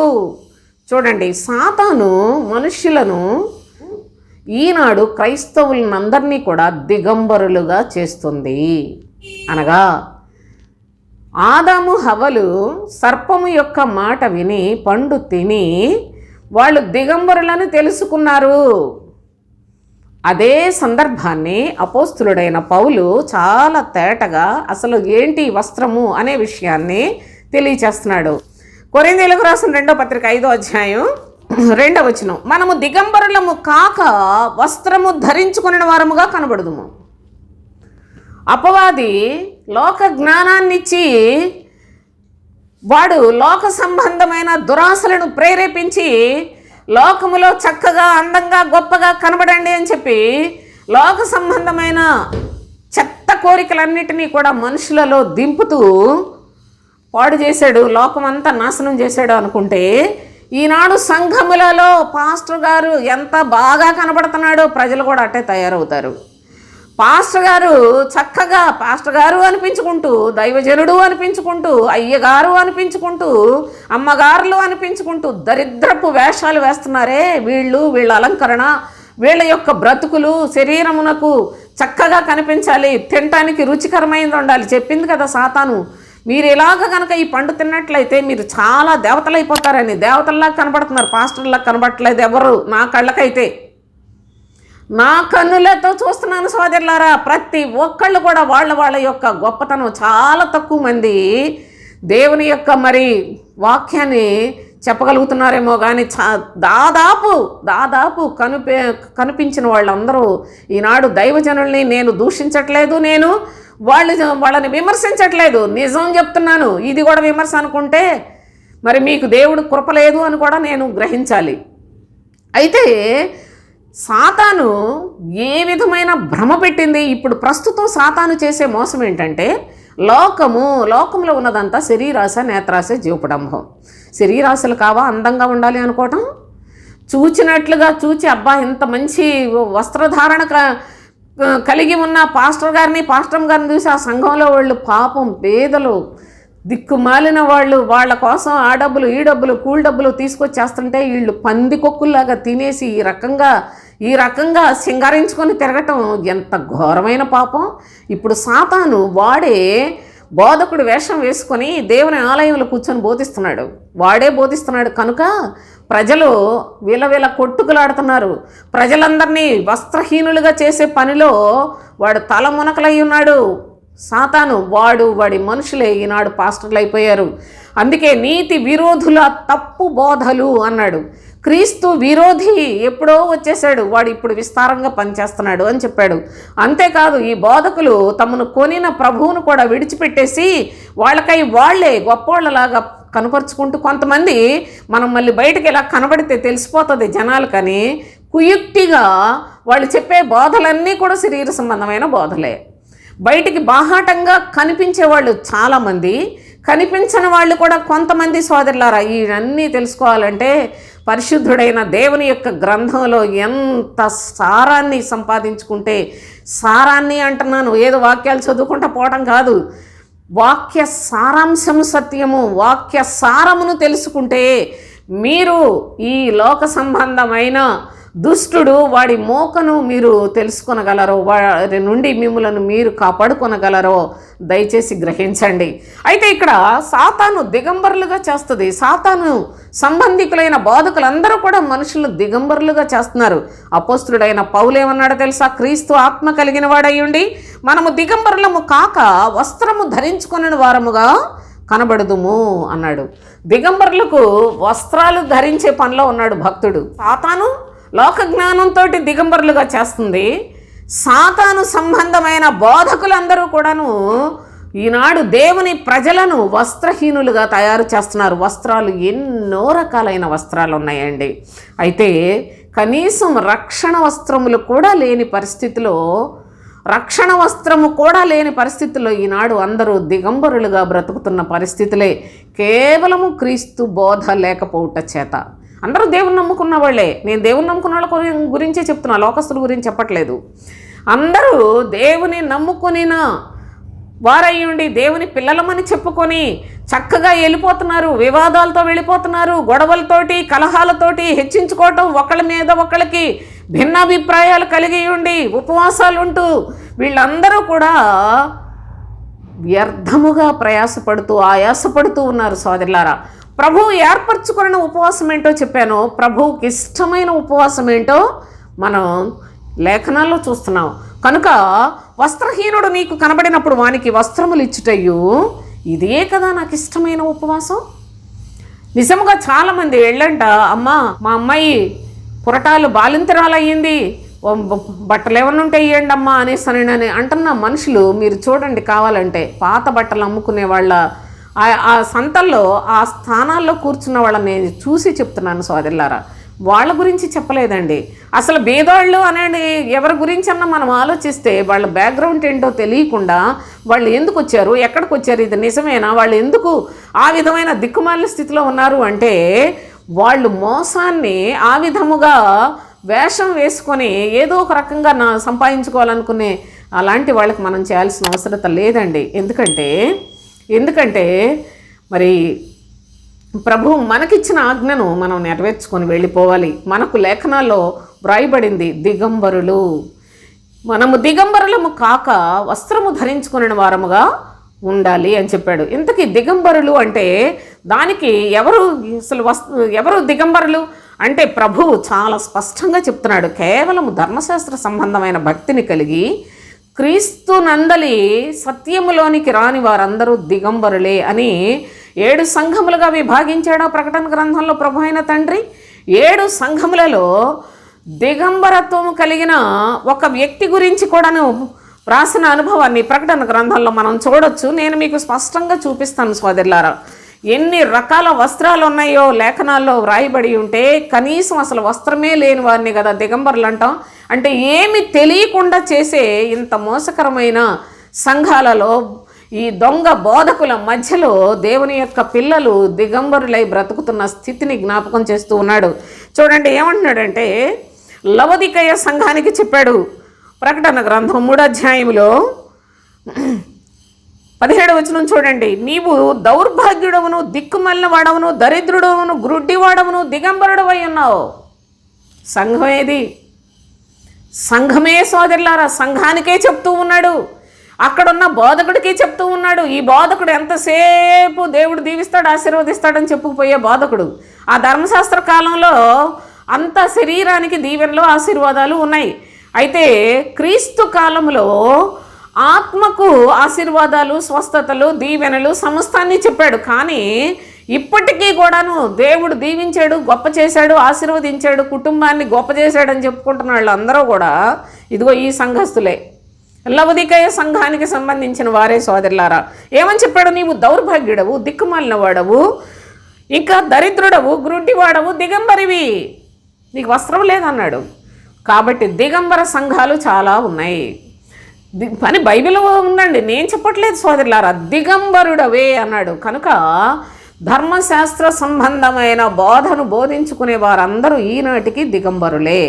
కనుక ఈ దిగంబరులు కనిపిస్తే ఒకవేళ మీరు వస్త్రహీనులుగా వారు కనబడుతున్నప్పుడు నిజముగా నీవు క్రీస్తు ప్రేమ పొందిన వాడివైతే నీకు వారి మీద జాలి కలిగి వారికి వస్త్రములు ఇవ్వాలి. ఏంటి వస్త్రాలు? ఎన్ని రకాలో ఉన్నాయని మళ్ళీ చెప్తున్నాను కదా. వాళ్లకు వస్త్రములు ఇచ్చుట ఇది నాకు ఇష్టమైన ఉపవాసము అన్నాడు. వారికి రక్షణ పొందే పద్ధతిని, క్రీస్తునందు ఉన్న నిత్య జీవాన్ని, కుమారునిలోనే ఉన్న ఆ యొక్క పరలోక సంబంధమైన పౌరత్వాన్ని సంపాదించుకునే పద్ధతిని వారికి తెలియచేయాలండి. అది దిగంబరులకు వస్త్రములు ఇచ్చుట అని తెలియచేస్తున్నాడు. అయితే మీరు ఇక్కడ గమనించండి దయచేసి. నేను ఈ కుమారుని యందు అనగా క్రీస్తునందే ఉన్న సంగతులు, క్రీస్తులో ఉన్న ప్రత్యేకత, క్రీస్తునందే, నేను యేసును గురించి మాట్లాడలేదు సోదరులారా. మనకు రక్షకుడు పుట్టాడు ఆయన, కానీ అభిషిక్తుడైన క్రీస్తును గురించిన సంగతులే ఈ నెలంతా చెప్తాను అని షార్ట్స్లో నేను మరి ప్రారంభించాను. ప్రతి ఒక్కళ్ళు కూడా ప్రతి ఒక్కళ్ళు ఆ షార్ట్స్ అన్నిటినీ ఒక చోట పెట్టుకొని మీరు ఖచ్చితంగా క్రిస్మస్ వచ్చే టైం కల్లా వాటన్నిట్లలో మీరు శక్తివంతులు కాగలరు అనే అపేక్షతోటే ఆ విధమైన మాట కూడా నేను తెలియజేయడం జరిగింది. కనుక దయచేసి మీరు ఆలోచించండి. అయితే ఈ సందర్భంగా ఇది దేవునికి ఇష్టమైన ఉపవాసము అని తెలియచేస్తున్నాడు. మరి ఈ యొక్క ఉపవాసాన్ని మరి మనం చదువుకున్నట్లయితే ఉపవాసం చేసినంత మాత్రాన అందరికీ ప్రతిఫలం వస్తుందా అంటే రాదు అనే విషయాన్ని కూడా నేను చెప్తాను. ఎవరికి రాదు అనే సందర్భాన్ని ఒకసారి మనం ఆలోచన చేసుకుందాం. నా ప్రియ సహోదరి సహోదరులారా, 2వ సమూయేలు గ్రంథంలో 12:16 నుంచి చూడండి. యెహోవా ఊరియా భార్య దావీదునకు కనిన బిడ్డను మొత్తినందున అది బహు జబ్బు పడెను. దావీదు మహారాజు అయ్యుండి సాతాను యొక్క ప్రేరేపణకు లోబడి అతను ఎంతో దైవభక్తి కలిగిన వాడైనప్పటికీ అతను కూడా ధర్మశాస్త్ర కాలములో తన శక్తి సాతాను జయించే శక్తి లేనివాడిగానే ఉన్నట్లు చూస్తాం. అంత పెద్ద గొలియాతనైతే చంపాడు కానీ సాతాను ప్రేరేపణని చంపలేకపోయాడు. కనుకనే ఊరియా భార్య ఆమెను చూచాడు. ఆమెను మరి పాపపు వాంఛ కలిగిన వాడయ్యండి. ఆమెతో పాపం చేస్తే ఆమె గర్భవతి అయితే ఆమె గర్భవతి అయిన ఆ యొక్క పిల్లాడు కాయలా పడి ఉన్నాడు. మొత్తానికి కనింది కదా. కనిన తరువాత 17వ వచనం, దావీదు ఉపవాసం ఉండి లోపలికి పోయి రాత్రి అంతయు నేలపడి ఉండి బిడ్డ కొరకు దేవుని బతిమాలగా ఇంటిలో ఎన్నికైన వారు లేచి అతనిని నేల నుండి లేవనెత్తుటకు వచ్చిరి గాని అతడు సమ్మతింపక వారితో కూడా భోజనము చేయకై ఉండెను. దావీదు కూడా ఉపవాసం ఉన్నాడంట. అక్రమముగా కనిన ఈ యొక్క బిడ్డ జబ్బుపడి ఉన్నాడు కనుక వాడు బ్రతకాలి అనే ఉద్దేశము చేత దావీదు కూడా ఉపవాసం ఉన్నాడట. మరి దావీదు ఉపవాసం ఉండి ప్రార్థన చేస్తే ఫలితం వచ్చిందా? రాలేదు సోదరులారా. ఆ పుట్టిన బిడ్డ చచ్చాడు. దావీదు వెంటనే తన ఉపవాసం నుండి విడుదల పొంది స్నానం చేశాడు, భోజనం చేశాడు. మీకు తెలుసు ఈ విషయాలు. భోజనం చేశాడు. అయ్యా, నువ్వు అసలు ఇంతవరకు ఇంత కఠినంగా ఉపవాసం చేసి బిడ్డ చనిపోతే ఇంకా ఎక్కువ బాధపడతారు రాజుగారు అనుకున్నారు. కానీ దావీదు చెప్పిన ఈ యొక్క మాట కూడా మనం ఇక్కడ చదువుకుందాం. 22వ వచనం, అతడు బిడ్డ ప్రాణంతో ఉన్నప్పుడు దేవుడు నా యందు కనికరించి వాడిని బ్రతికించునేమో అనుకొని నేను ఉపవాసం ఉండి ఏడ్చుచుంటిని. పాపం చేస్తే కనికరిస్తాడా ప్రభువు? అక్రమముగా ఊరియా భార్యను తీసుకొచ్చి ఆమెతో పాపం చేసి ఒక బిడ్డను కంటే ఆ బిడ్డకు రోగం వస్తే వాడిని బ్రతికిస్తాడా? నా ప్రియ సహోదరి సహోదరులారా, ఇక బిడ్డకు బాగోలేదు కదా, ప్రార్థన చేద్దాం, ఉపవాసం ఉందాం. ఏంటి ఉపవాసాలు? ఇలాంటి ఉపవాసాలు పనికి రావు. ఆ మూలాలు చూసుకోవాలి. ఏ పరిస్థితుల్లో మనం దేనికోసం అడగాలో చూసుకోవాలి. అంత భక్తుడైన దావీదు కూడా ఉపవాసం ఉంటే దేవునికి ఇష్టానుసారుడు, హృదయానుసారుడు. కానీ తను చేసినది తప్పుడు క్రియ కనుక ఆ పుట్టిన బిడ్డ చచ్చాడు. అంతేకాదు సోదరులారా, నేను ఇంకా ఎందుకు ఉండాలి ఉపవాసం అంటూ చూడండి. ఇప్పుడు చనిపోయిన కనుక నేను ఎందుకు ఉపవాసం ఉండవలేను? వారిని తిరిగి రప్పించగలనా? నేను వాని యొద్దకు పోవుదును కానీ వాడు నా యొద్దకు మరలా రాడని వారితో చెప్పాను. ఈ సందర్భం ఊరియాని చంపించడానికి ఎంతో సులభంగా చంపించాడు. ఊరియా అతని యొక్క హృదయాన్ని చూచిన దేవుడు, అతని పక్షముగా ఉన్న దేవుడు దావీదును బహు కఠినముగా శిక్షించాడు. సోదరులారా, తప్పు ఎంత భక్తుడైనా కానీ తప్పు చేస్తే ఊరుకోడండి ప్రభు. కనుక మీరు గమనించాలి. ఇలాంటి సందర్భాల్లో ఉపవాసాలుండి అసలు అక్కడ ఏమీ ఉండదు, ఒక మంచితనమే ఉండదు, దేవుని గురించిన సంగతులే ఉండవు, క్రీస్తుని గురించిన అనుభవం ఉండదు, ఉపవాసాలు ఉంటారు. ఎందుకు? మీ ఉపవాసాలు ప్రభువు చూడడు అని లేఖనాల్లో నుండి చెప్తున్నాడు. సోదరులారా, ఇలాంటి వారు ఉపవాసము చేస్తే ప్రభువు ఆ యొక్క ఉపవాసాన్ని అంగీకరించలేదు. నా బిడ్డ నా దగ్గరకు తిరిగి రాడు, నేనే ఎప్పటికైనా వెళ్తాను కదా అంటే నేను చనిపోవాలి, ఇక చనిపోయినాడు బ్రతకడు కదా అని చెప్తున్నాడు. నీకు ఎంత భక్తుడైనప్పటికీ నీకు పుట్టిన బిడ్డ అంత బాగా ఉండాలి అనేసి నువ్వు కోరుకుంటున్నావే, దేవుడు తన పిల్లల గురించి ఆలోచించడా? చూసారా దేవుడు ఎంత న్యాయవంతుడు. ఆ విషయంలో ప్రభువు బిడ్డను చంపేశాడు. దావీదును బహు కఠినమైన శిక్షలకు అప్పగించాడు. కఠినముగా ఎంత హింసించాడంటే సోదరులారా, హింసించాడు. కానీ దావీదు దేవుని కొరకు బహుగా పౌరుషం కలిగి, రోషం కలిగి, బహుగా విశ్వాసము కలిగి జీవించిన వ్యక్తి కనుక అతను తన పాపములకు ప్రాయశ్చిత్తం పొంది క్షమాపణ పొందిన వాడిగా ఉన్నాడు. ఆ విధముగా దావీదు పాపంలో పడిపోవడానికి గల కారణం కూడా ధర్మశాస్త్ర సంబంధమైన భక్తి చేసే కాలము కనుక. ఈనాడు మనము క్రీస్తునందు, యేసుక్రీస్తు లోకంలోనికి శరీరధారిగా వచ్చాడు. ఇప్పుడు మనము చేయవలసిన వాటిని చాలా స్పష్టంగా తెలియచేస్తున్నాడు. కనుక ఇలాంటి ప్రభు యొక్క కార్యములు నా ప్రియ సహోదరి సహోదరులారా చాలా జాగ్రత్తగా ఆలోచన కలిగి వివేకము కలిగి ఉండాలి. యోన నీనివే పట్టణానికి వెళ్ళి అక్కడ నీవు సువార్త ప్రకటించు, అదంతా నేను నాశనం చేయబోతున్నానని చెప్పినప్పుడు దారి తప్పించేసి వేరే ఊరికి వెళ్ళిపోయాడా? కానీ మరలా తండ్రి చేప కడుపులో నుండి మరలా నీనివే పట్టణం ఒడ్డును కక్కించి ఎంత చేశాడండి. ఆ మనుష్యుడు ప్రయాణం చేసి ఒక్క దినమంతా దూరం ప్రయాణం చేసి నీనివే పట్టణం అంతా మీకు శిక్ష రాబోతోందని చెప్పినప్పుడు జనాలందరూ వాళ్ళ పశువులను కూడా ఉపవాసం పెట్టినప్పుడు నీనివే పట్టణం అప్పటికి రక్షింపబడింది. కనుక ఉపవాసము వలన సోదరులారా చక్కని ప్రతిఫలము పొందుతాం. అది క్రమమైన ఉపవాసం అయితే చాలా చాలా చాలా మేలుకరమైన శక్తిని కూడా మనం సంపాదించుకొని పరలోక సంబంధమైన విశ్వాస్యతలో బలవంతులమవుతాం. అక్రమముగా ఉపవాసము చేసినట్లయితే, ప్రభువు చిత్తానుసారముగా జీవించకుండా ఉపవాసము చేసినట్లయితే ఆ ఉపవాసము వేషధారణ అయిపోతుంది. దానికి ఫలము భక్తిహీనులైపోతారు. కనుక దేవుని యొక్క శ్రేష్టమైన సన్నిధిలో మీరు గమనించండి. ఒకానొక దినాన మనకు ఉపవాసం గురించి ఎంత చెప్పను సోదరులారా, నేను జస్ట్ మీకు ఊరికే జ్ఞాపకం చేస్తున్నాను. ఎస్తేరు తన యొక్క జీవితంలో తనకిష్టం లేని ప్లేస్లో ఉంది, మహారాణిగా ఉంది. కానీ యూదులందరి మీదకి హామాన్ అనేవాడు ఎంత దుర్మార్గాన్ని ప్రదర్శించబోయాడో, ఉపవాసము ద్వారా యూదులు ఏ విధముగా రక్షణ పొందారో అక్కడ మనం చూస్తాం. 3 దినాలు ఉపవాసం ఉండి ప్రజలందరూ, ఆమె రాణిగా ఉన్న తన చెలికత్తెలు, తన పనివారు అందరూ కూడా, యూదులందరూ కూడా ఉపవాసం ఉండి ఎంత విజయం పొందారో మనకు తెలుసు.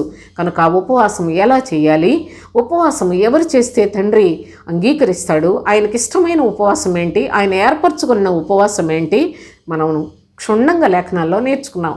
అయితే దేవునికి ఆయాస పెట్టే ఉపవాసం ఏంటి, భక్తుల్లాగా చర్చిలకు వెళ్ళిపోయి ఉపవాసం ఉన్నామని చెప్పుకొని మనుషులకు కనబడే వారికి వచ్చే ఫలం ఏంటి, మనం లేఖనాల్లో నుండి గమనించాం సోదరులారా. కనుక ప్రతి ఒక్కరము మన యొక్క ఆత్మీయ జీవితంలో ఎంత చెప్పినా తరగదు. కానీ మరి ఇప్పటికే ఒకవేళ మీరు వినడానికి సగం విని దయచేసి మీ బ్రతుకుల్ని సగం భక్తి చేయకండి. ప్రతి విషయంలో పూర్తిగా ఒక మంచి అవగాహనను సంపాదించుకొని లేఖనాలు హృదయంలో భద్రపరుచుకొని శాశ్వతమైన జీవము పొందే తండ్రి మన దేవుడైన ప్రభువైన క్రీస్తునందు సంపూర్ణ విశ్వాస్యత కలిగి ఉండి ఈ లోకమందు ఉన్న ఈ కొద్ది ఆయుష్కాలం ఎలాగా శ్రమ, బాధ, నింద, దూషణ ఏ విధమైన పరిస్థితులు ఉన్నా నిత్యరాజ్యంలో వారసత్వాన్ని పొందటానికి, వ్యర్థమైన ఈ దేహంలో సుఖాల కొరకు కాకుండా శాశ్వతమైన జీవాన్ని సంపాదించుకునే వారిగా బ్రతకడానికి మనలను మనమే ప్రోత్సాహపరచుకొని ప్రేరేపించుకుంటూ క్రీస్తు ఆత్మ ద్వారా శక్తివంతులమై ప్రభు అయిన క్రీస్తునందే నిరీక్షణ కలిగి సాగిపోదాం. దేవునికి స్తోత్రం. ఈ లేఖనాలు చూచిన మీరు కొంతమంది సబ్స్క్రైబ్ చేయండి సోదరులారా. దయచేసి వినండి, నేర్చుకునండి, కొంతమందికి షేర్ చేయండి. దానివలన మీరు కూడా నిజమైన ఉపవాసము చేసిన వారిగా ప్రభు దృష్టిలో ధన్యులుగా ఎంచబడతారు. దేవునికి స్తోత్రం. ముగించేస్తున్నాను.